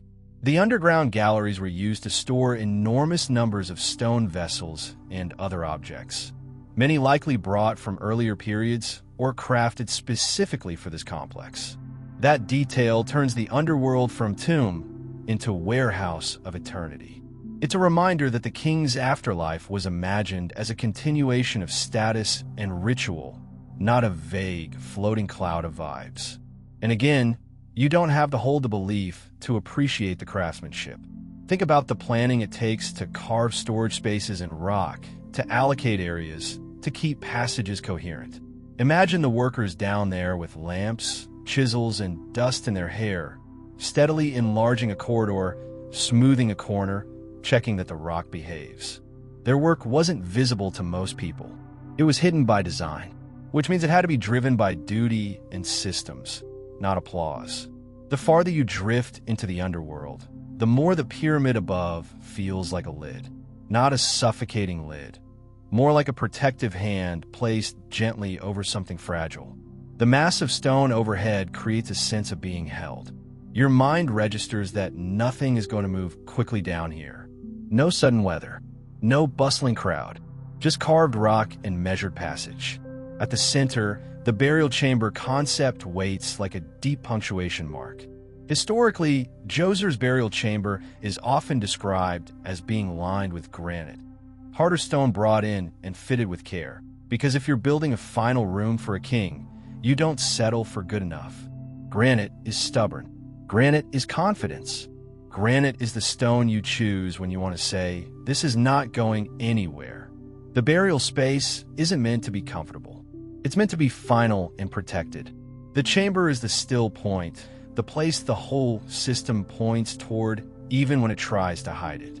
Corridors curve and branch, galleries stretch out, and somewhere inside that network is the room that matters most. Everything else is support, storage, protection, ritual infrastructure. You can feel the difference between surface grandeur and underground seriousness. Above, the complex performs. Below, the complex safeguards. Above, you have sky and space and ceremonial movement. Below, you have rock and routes and the quiet work of preservation. It's like the architecture is expressing two sides of the same mind. The public face that reassures everyone, and the private core that must be defended. There are also hints down here that the underworld wasn't only practical. Even underground, the builders cared about symbolic environment. Some chambers and corridors weren't left as raw rock. They were shaped to evoke spaces from the living world, palace elements, formal textures, controlled surfaces. The same impulse you saw above, stone pretending to be organic architecture, echoes below in subtler ways. The afterlife wasn't imagined as a formless void. It was imagined as a structured place, a continuation of order. You move through another turn and notice how your mind automatically starts building a mental map. Corridor, left branch, gallery, back to corridor. It's strangely satisfying because it's solvable, even if you never fully solve it. A labyrinth that isn't meant to be conquered becomes a soothing puzzle with no pressure. You aren't being graded on navigation. You're simply enjoying the idea that the ancient world built complexity on purpose. And then there's the physical fact that the rock itself becomes the architecture. Above ground, builders assemble blocks into walls. Underground, builders remove rock to create space. It's sculpting absence. It's the reverse of stacking. That reversal is quietly elegant. The monument is built upward by adding, and built downward by subtracting. Two opposite methods, one unified plan. The deeper you imagine yourself, the more your senses simplify.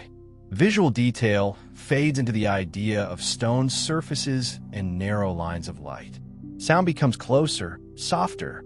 Your attention becomes focused, almost meditative. It's hard to multitask in a place like this, even in imagination. The underworld doesn't allow scattered thinking. It gently insists on single-thread attention, which is a gift if your mind has been running 12 tabs at once all day. Even the dust feels part of the calm. Fine limestone dust would have settled into corners, coating surfaces in a pale film. Dust is time made visible. It softens edges. It quiets shine. It makes everything feel older and gentler. If the surface world is bright and sharp, the underworld is matte. And the mystery grows more intimate. You start wondering about the people who carved these passages and never saw them again after sealing. Do they feel pride? Relief? A strange closeness to the idea of eternity because they had literally been working inside the earth. Their labor created spaces most living people would never enter.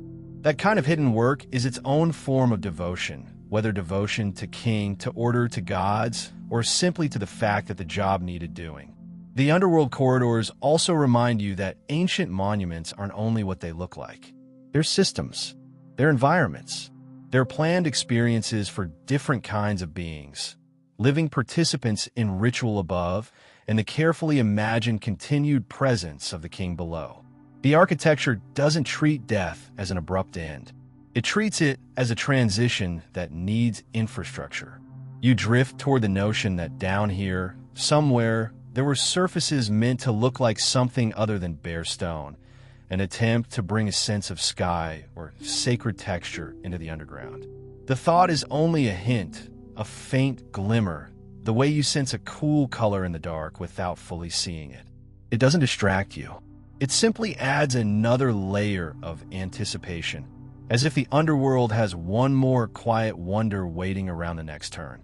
For the moment, the organized labyrinth holds you in its steady logic, depth for stability, branching for protection, galleries for provision, a central chamber for finality. Above, the pyramid keeps its layered silhouette against the night. Below, the corridors keep their measured hush, doing their job with the same calm confidence as stone. That faint glimmer of color you sensed underground becomes clearer as your imagination takes one more gentle turn, and suddenly the underworld doesn't feel like raw rock anymore. It feels designed, not decorated for show, but shaped for comfort in a spiritual sense, like someone decided that even beneath the earth, the king should not be surrounded by emptiness. Here, the most famous surprise is a color that shouldn't exist in darkness: blue. Not a loud, electric blue. A deep, cool, watery blue that makes your shoulders drop the way they do when you look at evening sky. In parts of Djoser's complex underground, walls were lined with small blue faience tiles, glazed ceramic pieces that catch light and hold it. If you picture a lamp flame trembling nearby, those tiles would flicker with tiny reflections, turning a narrow corridor into something like a starry pool.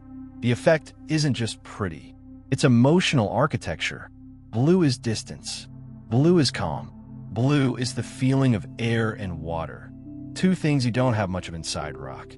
So the builders brought them in through color.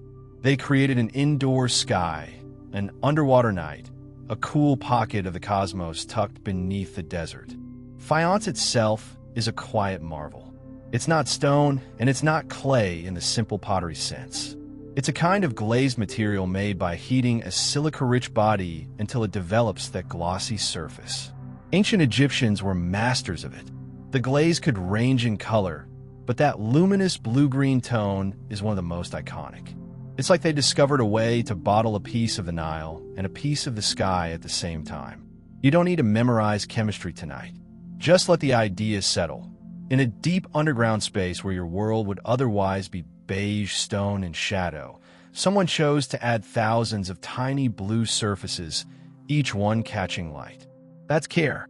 That's aesthetic thought applied to the hidden parts, where hardly anyone would see it after sealing. Which tells you the design wasn't only for human eyes in the moment. It was for the king's eternal environment, whatever that meant in their belief. The blue tiles were often arranged to mimic reed mat patterns, another echo of the living world. Reeds belong to riverbanks, to wet places, to life. Underground, inside dry rock, you get a symbolic reed world made of gleaming blue pieces. Stone pretending to be plants above, glazed tiles pretending to be woven reeds below. It's like the entire complex is translating organic life into durable forms, refusing to let familiar textures vanish. And then there's the star logic. The ancient Egyptian night sky wasn't just a background. It was an ordered realm.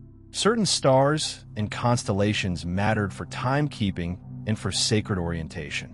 There were imperishable stars, those that never set, circling the northern sky, associated with eternity because they seemed to avoid the daily death and rebirth cycle of sunset and sunrise. If you live in a world where the sun's daily disappearance is deeply symbolic, stars that don't die. Each night start to feel like a promise. So creating an indoor sky underground isn't random decoration. It's bringing cosmic order into the underworld. It's making the place of burial feel aligned with the heavens, even when it sits under tons of stone. The king's presence doesn't sink into meaningless dark. It's oriented toward eternal patterns. Picture the blue walls as a kind of visual temperature control. Your brain sees blue and relaxes. The corridor feels cooler, even if the rock temperature is already stable. Color is a shortcut for emotion. The designers understood that. They used it like a tool. The tiny tiles also create a texture that changes sound and light. A smooth stone wall reflects light in broad, dull patches. A wall made of many small glazed surfaces breaks light into little points. It turns a single lamp into a constellation. That's not a metaphor. Tiny reflective surfaces literally multiply highlights. The eye sees many small glimmers instead of one harsh glare, and that makes the space feel softer, more alive, less oppressive. Sound changes too. Hard, flat surfaces bounce sound cleanly. Textured surfaces scatter it. The tile lines, the slight irregularities, the joints, all of it breaks echoes into gentler fragments. So the underworld becomes quieter in a more comfortable way. Your own footsteps don't come back as a sharp slap. They return as a whisper. The scale of the work is the part that makes your mind pause. Each tile had to be made, glazed, fired, transported, placed. Thousands upon thousands of small pieces, aligned, set into walls. This is not quick labor. This is steady devotion. It's the kind of project that says, we are not rushing eternity. And it's funny, in a soft way, that humans will spend ridiculous effort making sure a place nobody will see looks perfect. That's the ancient version of making your bed even when you live alone. Something in the human mind wants order and beauty even without an audience. Or maybe especially without an audience. You move along the blue line space in your imagination and notice how it changes your sense of depth. A plain corridor feels like a tunnel. A blue corridor feels like a passage through night. The color makes the walls recede. It creates the illusion of distance, like looking into deep water. That illusion can make a narrow space feel wider, which is a small mercy underground. You also notice how the blue ties together the themes you've been carrying. The step pyramid shows its layers. The enclosure wall repeats its niches. The courtyards open wide for ritual movement. The serdab offers a controlled gaze. The underworld organizes itself into corridors and galleries. And now the blue tiles add a new layer of meaning. The underground isn't only secure, it's cosmically curated. It has mood. It has atmosphere. There's a magnificence in that doesn't require loudness. It's magnificence that hides. You're used to monuments being impressive in public ways, big towers, shining domes, visible grandeur. This is grandeur meant for darkness, meant for the inside, meant for a world where the audience might be a spirit, a god, or simply the idea of order itself. And because the tiles imitate reeds, the underworld becomes a preserved version of the river's edge, brought into stone like a memory. Reeds sway in wind. These reeds don't. Real mats decay. These mats shine. It's the same old theme. Again, take what is fragile and translate it into something that lasts. The star idea deepens as you think about it. Even the act of placing those tiles in a repeating pattern is a kind of order-making, similar to watching stars repeat their paths. Pattern is reassurance. Pattern is stability. Pattern is the opposite of panic. If your mind is tired, patterns are a place it can rest without falling. You imagine a worker down there holding a small lamp, seeing blue glimmers dance across the wall, and feeling, maybe without words, that the space is becoming something special. Not special because it's luxurious, but special because it's aligned with a bigger story. This is what the king deserves. This is what the cosmos requires. This is how you keep the world coherent. And again, you don't have to subscribe to the theology to feel the beauty of the design choice. The choice is emotional intelligence in architecture. The builders knew that a tomb is not only a container, it's a setting. It needs to feel right. If the surface complex is a stone palace, the underworld needs its own version of sky. Your attention lingers on the blue a little longer because blue is a calming loop for the mind. It's the color of distance and depth. The more you imagine it, the more the underworld stops being down there and starts being in here, like a quiet room inside your chest where the air is cool and the light is soft and nothing demands anything from you. The last little detail that makes the scene feel alive is the way glaze catches motion. If the lamp moves, the highlights move. If you breathe, the shadows shift. The tiles don't stay static. They respond to the smallest changes. That responsiveness makes the space feel less like a tomb and more like a gentle, starry corridor that's always on the edge of flickering into life. So the underworld isn't just a maze of stone. It's a curated night, a hidden sky, a cool blue hush beneath a desert that already loves silence. You carry that indoor sky with you as you continue, the way you carry the memory of starlight after you close your eyes. Still there, faintly glowing, even when the world is dark. That cool, indoor sky blue stays behind your eyes as you come back toward the surface world of air and distance, and something shifts in the feeling of the place. The pyramid and the walls have been doing their quiet cosmic work, aligning, enclosing, repeating patterns until your mind matches their pace. But Saqqara isn't only stone and eternity. It also had mornings. It had routines. It had people showing up with dusty feet and practical problems. Because even in a landscape built for forever, somebody still had to sweep the floors. You start sensing the daily life that once moved through these spaces like a low current. Priests in clean linen, careful with their steps, not because the stones are fragile, but because the rules are. Assistants carrying jars, baskets, bundles of reeds, small tools for lighting lamps and tending incense. Scribes with palettes, keeping track of what was offered and when, because sacred order still runs on accounting. If your brain wants to laugh a little, it can. Imagine filing paperwork for eternity. The gods apparently appreciate good documentation. The air would have smelled different during those routines. Dry desert dust is the base note, always present, but on ritual days you'd get layers. Warm bread carried from the valley, beer in sealed jars, oil with a sharp vegetal edge, incense that turns the air sweet and resinous. That scent isn't just atmosphere. It's part of the technology. Smell carries memory and meaning. A sacred place smells sacred because people keep making it smell that way. Offerings are one of the most relaxing facts about this entire worldview, if you approach them gently. The offering isn't just food for the dead in a cartoonish sense. It's an act of maintaining connection. Words are spoken, names are repeated, the dead are acknowledged in a steady rhythm, and that rhythm keeps the social fabric from tearing across the boundary of death. It's less spooky than it sounds. It's closer to the way you keep someone alive in your mind by telling their story, cooking their favorite meal, remembering their habits without making a big show of it. In the Step Pyramid complex, everything you've been walking through in your imagination starts to feel like infrastructure for those acts. The courtyards give room for processions and formal movement. The passages guide bodies. The serdab opening allows the king's presence, symbolic and protected, to receive attention. The underground blue tiles turn the hidden spaces into something like a curated night sky, an environment that says, this isn't neglect. This is care, and care takes labor.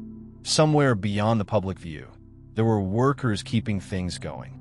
People hauling water for cleaning. People repairing plaster and adjusting stone fittings. People preparing offerings, baking, brewing, slicing, pouring. People managing storage because offerings come with supplies, and supplies come with logistics, and logistics come with someone inevitably sighing and saying, we need more jars. That's sacred life too.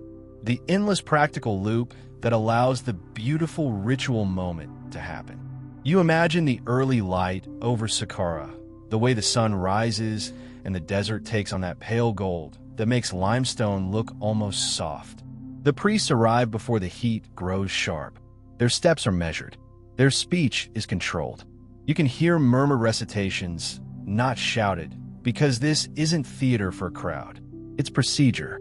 It's a careful sequence repeated until repetition itself becomes calming. Offerings might be laid out: bread loaves, beer, water, maybe meat on special occasions, fruits when available, fragrant oils. After the ritual, the physical food could be redistributed and eaten by the living participants. That detail alone makes the system feel less like superstition and more like a social engine. The offering is both symbolic and practical. It feeds the idea of continuity, and it also feeds the people who maintain that continuity. The dead are honored. The living are sustained. The cycle continues. Nothing is wasted when it has a role. And the role of animals threads through all of this in a way that makes Saqqara feel strangely alive even when it's quiet. Animals weren't just background scenery.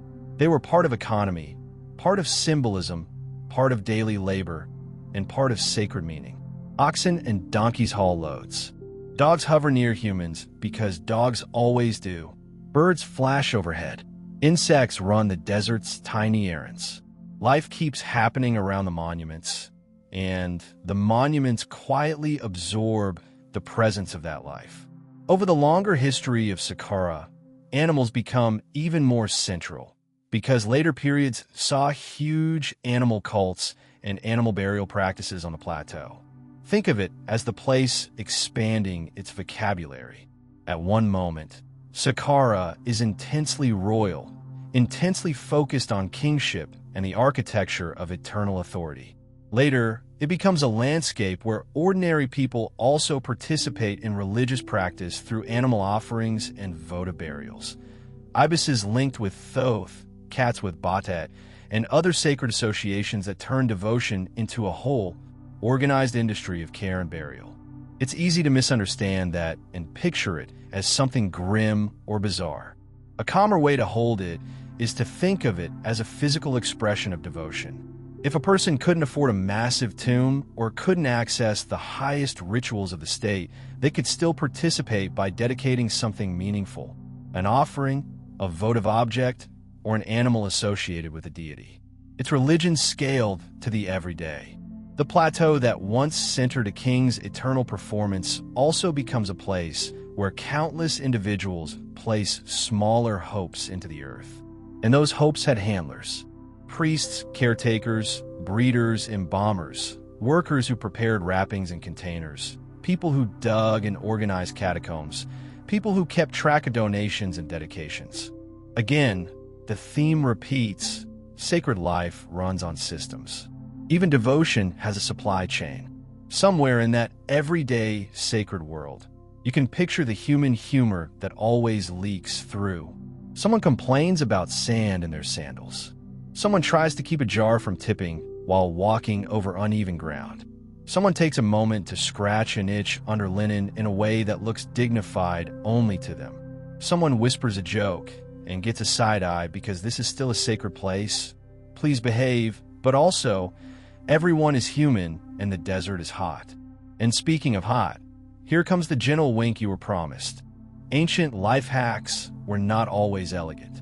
People in the ancient world experimented with all sorts of protective mixtures for skin, oils, minerals, plant extracts. And yes, you'll sometimes hear about crocodile dung sunscreen as one of those infamous ideas that makes you grateful for modern pharmacy shelves. It's the kind of detail that snaps history into focus because it's so unglamorous. Kings build stone mountains, priests align rituals to the cosmos, and somewhere nearby a person is thinking, if I put this on my skin, maybe the sun won't destroy me. Human priorities remain beautifully consistent. The offer of Saqqara is that all these layers can coexist without the place feeling cluttered. The royal complex is grand and controlled. The surrounding necropolis holds countless tombs of officials and families who wanted to be near that center. Over centuries, religious practices evolve, animal devotion blossoms, and the plateau absorbs it all like a calm archive. The desert doesn't pick favorites. It preserves the big gestures and the small ones. You start imagining the sounds that would have threaded through Saqqara on a busy day. Not constant noise like a modern market, but pockets of sound. Chanting near an offering place, the clink of pottery, the soft slap of sandals, the lowing of a draft animal somewhere off to the side, distant hammering for maintenance work, a call carried across open court, then swallowed by space. The architecture would shape those sounds, scattering them gently, never letting any one sound dominate for long. There's a specific kind of peace in a sacred routine, even if you're not part of the belief. Routine means you know what happens next. The same sequence, the same gestures, the same words. Bread placed, water poured, encens lit, names spoken, a pause, another gesture, another pause. The body relaxes when the world behaves predictably. The king's role in this, through his monument, his statue, his curated underground environment, becomes less like distant propaganda and more like a steady anchor. In a society that depended on the Nile's rhythms and feared disruption, the idea of an eternal king was reassurance. The Step Pyramid isn't only a monument to ego, it's a monument to continuity as a public comfort. And beyond the royal focus, the plateau's later life adds a different comfort: access. People could connect with the sacred through offerings and dedications, even if they weren't royal. Animals become part of that bridge, because animals are close to humans in daily life and also rich in symbolism. A sacred ibis isn't an abstract concept, it's a real bird. A cat is a real animal that curls up in warmth. A bull is a real force of muscle and breath. When animals are part of devotion, belief becomes tangible. You can sense the plateau at dusk after rituals are done. The heat loosens its grip. The courtyard's empty. The last smoke of incense thins into the open sky. Workers tidy spaces, gather remaining vessels, secure doorways, check that everything is in order. The desert begins its nightly takeover, softening the edges of human activity until only stone outlines remain. And because this is Saqqara, even the idea of closing time feels gentle. The place doesn't lock itself away with a harsh click. It simply returns to quiet. The wall holds its boundary. The pyramid holds its layers. The underworld holds its blue night. The serdab holds its patient gaze. Above all of it, the sky holds its stars, indifferent and steady, like the ultimate reminder that order is bigger than any one day's worries. That thought lingers as you move onward through the plateau's vastness, carrying the sense that Saqqara is not only the story of rulers and architects, but also of countless ordinary hands repeating ordinary acts with extraordinary patience, bringing bread, pouring water, tending sacred spaces, caring for animals, keeping a civilization's idea of continuity alive one careful day at a time. The quiet of closing time settles into the stones, and then another kind of quiet arrives, one that belongs to curiosity rather than ritual. It's the quiet of people who come here not to offer bread or incense, but to listen to the ground the way you listen to a story in a dark room. Saqqara has always been good at holding secrets, and it turns out humans are just as good at returning, century after century, to ask politely, sometimes not so politely, what those secrets are. Long before careful archaeology became a discipline with notebooks and grid squares, this plateau pulled in treasure hunters and opportunists, because humans have an almost magical talent for hearing ancient tomb and immediately thinking free stuff. The desert preserved so much that it also tempted people to take. That's the shadow side of permanence. If something survives, someone eventually tries to pocket it. So the modern story of Saqqara includes a different kind of devotion: preservation. The shift is subtle but profound. Instead of building stone to make time hold still, people begin studying stone to understand time, then protecting it so the understanding doesn't crumble away. The change starts with attention. A careful eye notices that a wall's pattern repeats with intention. A careful hand brushes sand away and stops before scratching a surface that took a mason days to dress. A careful mind looks at rubble and doesn't dismiss it as mess, because rubble is often the most honest narrator. Rubble tells you what fell, what broke, what was moved, what was reused. Saqqara's beauty isn't only in what stands. It's also in what lies broken and still meaningful.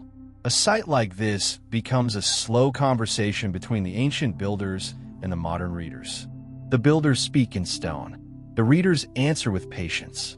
The plateau watches both with the same calm, because the plateau is good at watching. Archaeology here is less like dramatic discovery and more like careful translation. Someone lays out a grid and starts working through layers the way you might work through pages in a book that's been stuck together by time. Every layer matters. A few centimeters of sand can separate one era's footprint from another's. A tiny shift in pottery style can reveal a change in date. A seal impression can tell you who controlled a space.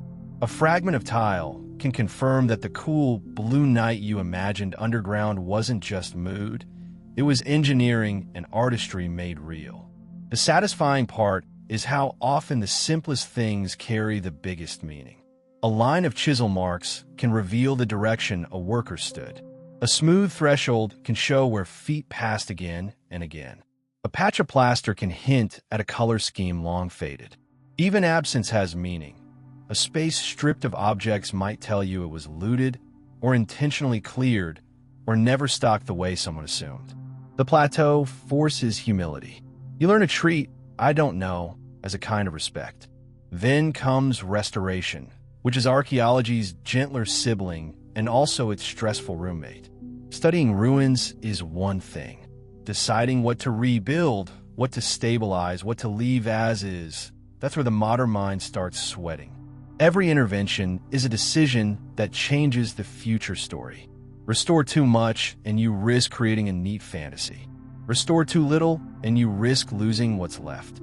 The Step Pyramid has needed that kind of care, because time doesn't destroy quickly here, but it never stops pressing. Limestone weathers, wind scours, rare rain finds weaknesses. Heat expands stone by day, cool contracts it by night. Tiny changes add up. The desert is patient, but it isn't gentle in the long run. Inside the pyramid and its underground spaces, the challenges can be even quieter and more complicated. Cavities and corridors exist beneath a massive load of stone. Over centuries, small shifts in support can cause cracks, collapses, or instability. In some periods, parts of the interior suffered damage and needed reinforcement. The very thing that makes the monument impressive, its weight, also becomes the pressure that must be managed. A pyramid is peaceful to look at because it's stable, and it stays stable only if forces remain balanced. So modern teams come in with a different toolkit than ancient teams, and the contrast is strangely soothing. Ancient builders relied on muscle, rope, ramps, and an astonishing tolerance for repetition. Modern conservators bring scaffolding, careful surveying, structural analysis, and the kind of slow decision-making that makes everyone impatient until they realize impatience is how you break priceless stone. A restored monument should feel like it can breathe, not rebuilt into perfection, but supported so it can continue being itself. The best conservation work is almost invisible to a casual visitor. It doesn't announce, "Look what I fixed." It quietly prevents the next collapse, the next loss. It's like good sleep. When it works, you barely notice it happening. Saqqara also teaches a gentle lesson about what original even means. The Step Pyramid complex changed during its own creation. It expanded, adapted, and revised.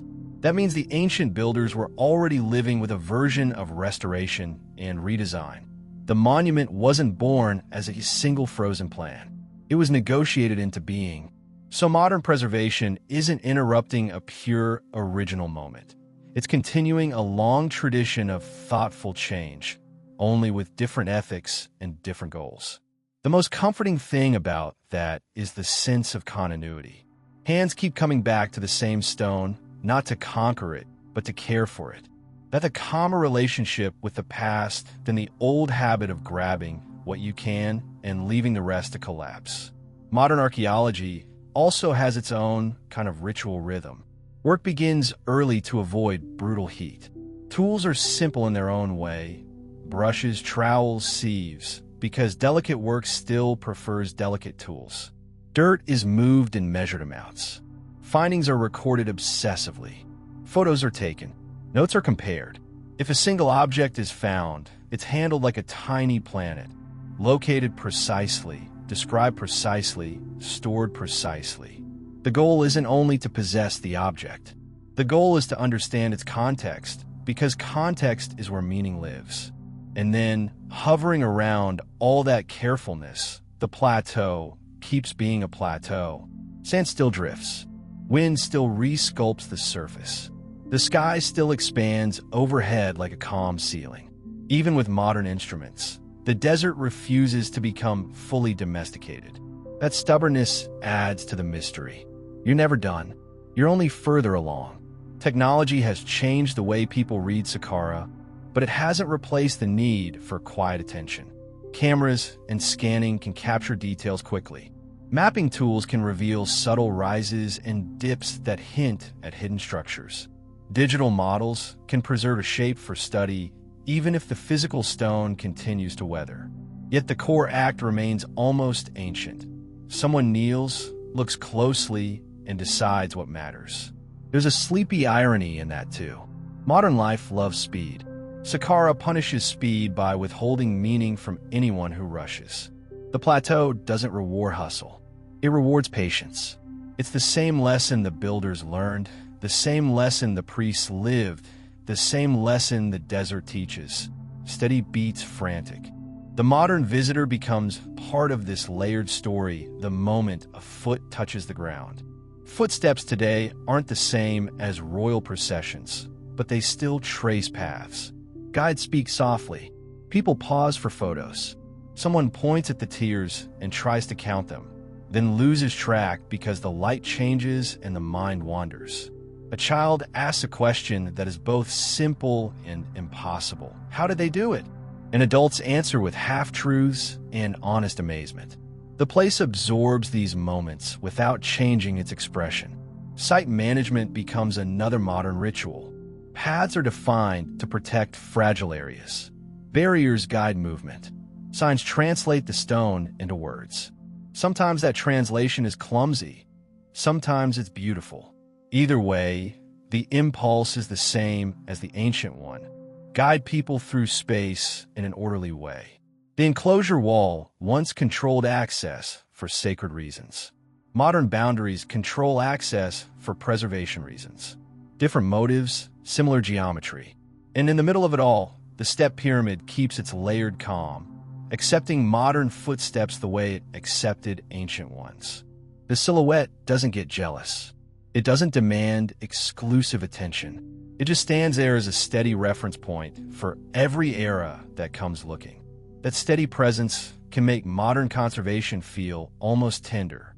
Imagine a conservator in the early morning, standing back after stabilizing a section of stone, watching sunlight catch the edges of a tier. The feeling wouldn't be triumph the way modern culture likes triumph.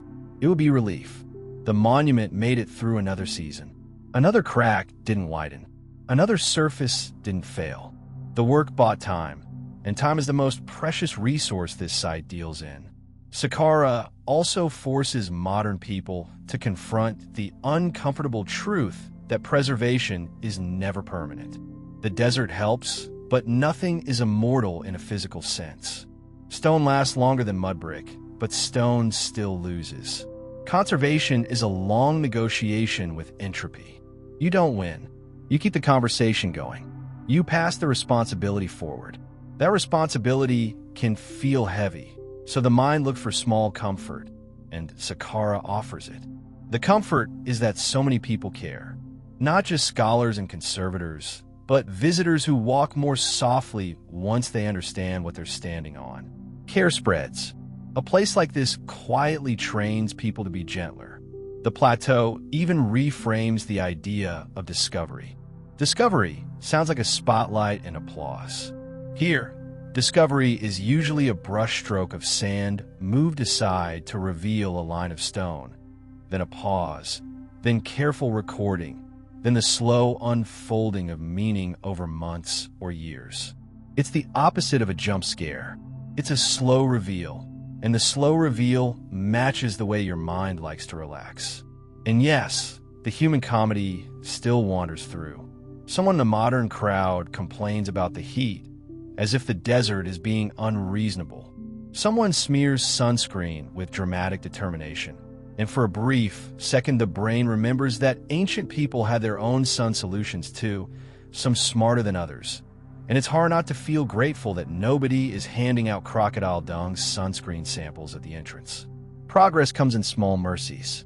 The grandeur deepens when you realize the monument doesn't only survive time. It survives attention. It survives being studied, photographed, repaired, debated, interpreted. It survives all the stories people try to pin to it. Through all of that, the Step Pyramid remains what it always was, a calm stack of decisions made real, held in place by desert and by ongoing care. The mystery, instead of shrinking under modern scrutiny, becomes more refined. You start wondering not only what the ancient builders did, but how modern hands decide what to touch and what to leave untouched. How a crack is measured. How a block is supported without forcing it. How the ethics of preservation evolve. How future generations will judge today's choices. The questions stack like tiers, steady, layered, never panicked. And through those stacked questions, the plateau keeps guiding your attention forward, from the practical to the profound without any sharp turn. Ancient hands build a stone world for eternity. Modern hands keep that stone world readable. The desert keeps everything quiet enough that you can hear the difference between care and noise. The questions you've been stacking in your mind, about cracks and choices, about what to touch and what to leave, start to settle the way sand settles after a gust. Out here, even curiosity learns to move quietly. The plateau doesn't rush you toward a final answer. It offers something steadier, a feeling that the world can be arranged, repaired, and reread without falling apart. You stand with the pyramid's layered calm in front of you, the enclosure wall's palace rhythm behind you, and the open courts still holding their soft echoes somewhere in the dark. The whole complex feels less like a ruin and more like a long, patient machine built to keep meaning from leaking away.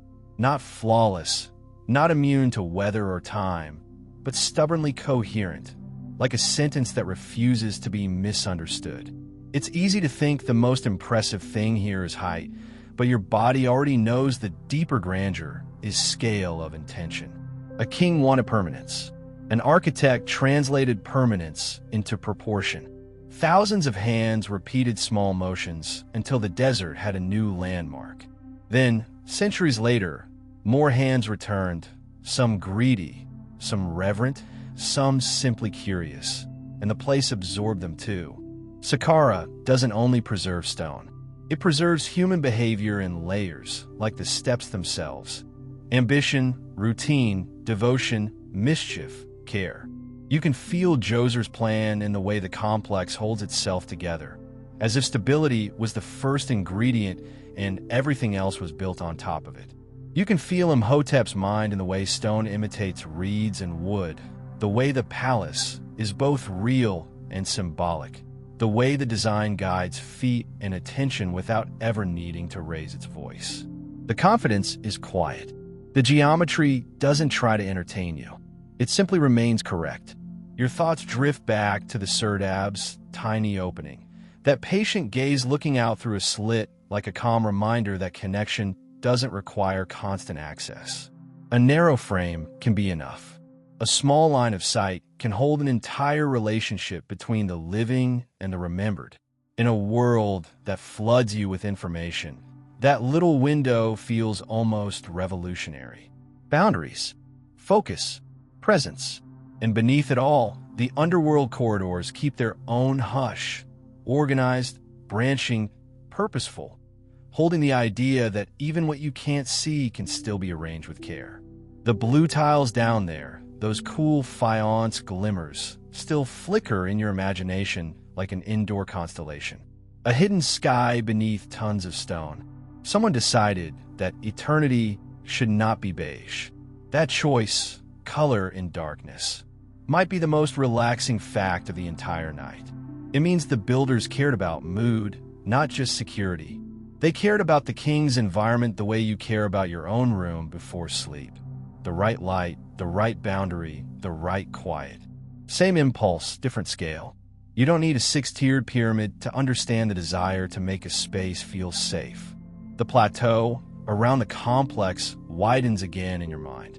Beyond the enclosure, the necropolis stretches with tombs and later monuments, with animal catacombs and a long history of people bringing hopes to stone. You can almost smell the old incense, the bread, the oil. You can almost hear the soft shuffle of linen and the clink of jars. You can almost feel the early morning discipline of rituals repeating until repetition itself becomes a kind of comfort. And yes, somewhere in that ancient morning, someone is still trying to outsmart the sun with whatever mixture they can find, and the memory of crocodile dung's sunscreen floats through your mind like a ridiculous little pebble in a vast ocean of grandeur. It doesn't cheapen the place. It humanizes it. Kings aimed for eternity, priests aimed for order, workers aimed for good stone joints, and regular people aimed for, please don't let my face melt off in the heat. History is always both magnificent and mildly hilarious. The modern footsteps you imagined, conservators checking fractures, visitors learning to walk gently, researchers reading the ground like a language, blend into the same layered story. The point isn't that the past is gone. The point is that the past is still doing something to you right now. It's slowing you down. It's giving your attention a shape. It's proving that patience can be engineered. You look up once more at the stepped silhouette and notice how it feels different after everything you've wandered through. It's no longer just a monument. It's a summary of decisions. Mud brick habit turning into stone courage. Courtyards making space for ritual breath. Walls turning emptiness into intention. Hidden chambers preserving presence. Blue tiles bringing sky underground. And centuries of care keeping the whole conversation alive. A quiet thought settles in, gentle and steady. The pyramid doesn't need you to understand every detail to work on you. It only needs you to notice it, to let its order borrow your nervous system for a while, to let its scale make your daily worries feel appropriately small. Not because your life doesn't matter, but because your mind deserves a break from treating everything like an emergency. The desert holds the monument the way a hand holds something precious, firm, patient, not squeezing. The sky holds the desert with the same calm. Somewhere far off, the Nile continues its old work, and you can almost sense that green ribbon even when you can't see it. Life over there, quiet over here, both necessary, both rhythmic. Your breathing slows on its own. Thoughts come and go without catching.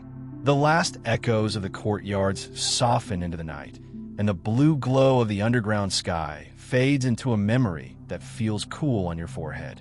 The patient gaze behind the serdab slit remains, not watching you so much as witnessing that you showed up, listened, and allowed yourself to be quiet. The grandeur doesn't spike, it settles. It becomes a kind of internal architecture, layers of calm stacked neatly, one on top of the other, until your mind feels steadier than it did at the beginning of the night. And as the images begin to blur at the edges, the pacing eases even more, the way a voice lowers when it knows you're safe. The air stays cool and clean in your imagination, and the stone keeps its calm weight, and the desert keeps its soft, endless patience, and you don't have to carry anything heavy for a while, because the plateau has been carrying its own weight for thousands of years, and it can carry the last of your thoughts too. Your eyelids feel heavier in the gentlest way, like the night is placing a warm cloth over your eyes, and the step silhouette becomes less a shape you see and more a shape you sense, steady, layered, reliable. You don't need to solve the mysteries tonight. The mysteries can stay exactly as they are, resting in their stone corridors, glittering faintly on blue tiles, held behind quiet walls with their palace rhythms, watched over by a patient gaze that never asks you to hurry. Sleep arrives the way the desert arrives after the day, slowly, completely, without argument, softening every sharp edge, smoothing every worry, turning everything unnecessary into silence. The quiet continues without asking anything from you. The desert is good at that, offering silence that doesn't feel empty, just spacious, like a room with the clutter cleared away and a window cracked to the night. The pyramid stays where it has always been, a stack of calm decisions. And even when the edges blur, the steadiness remains, as if your mind borrowed a little limestone stability and tucked it somewhere safe. Breath comes in slower, goes out longer, and the places you walk through soften at the same pace. The broad courts melt into open space. The enclosure wall's niches become a simple rhythm. The serdab window becomes a tiny point of presence, and the blue tiles below ground fade into a cool shimmer, like stars seen through half-closed eyes. Nothing needs to be solved tonight. The questions can rest with the stones. The stones don't rush answers. They hold things. They wait as long as they have to, which is longer than any worry deserves. Your body gets the easier job. Shoulders loosen. The jaw unclenches. The forehead smooths. You stop being on call for the whole universe. Even the ancient king, with all his ceremonies and careful architecture, trusted the desert to carry the weight, and it did. You feel the weight of the day slide off, one small layer at a time, like sand slipping down a slope and settling into stillness. Cool air settles around your face, soft at your temples, and the last little joke about crocodile dung sunscreen drifts away like dust on a breeze, leaving only calm behind it. The silhouette dims, the sky grows wider, the ground grows quieter, and sleep gathers gently at the edges of your thoughts, steady and kind, until everything becomes simple again, and you can rest.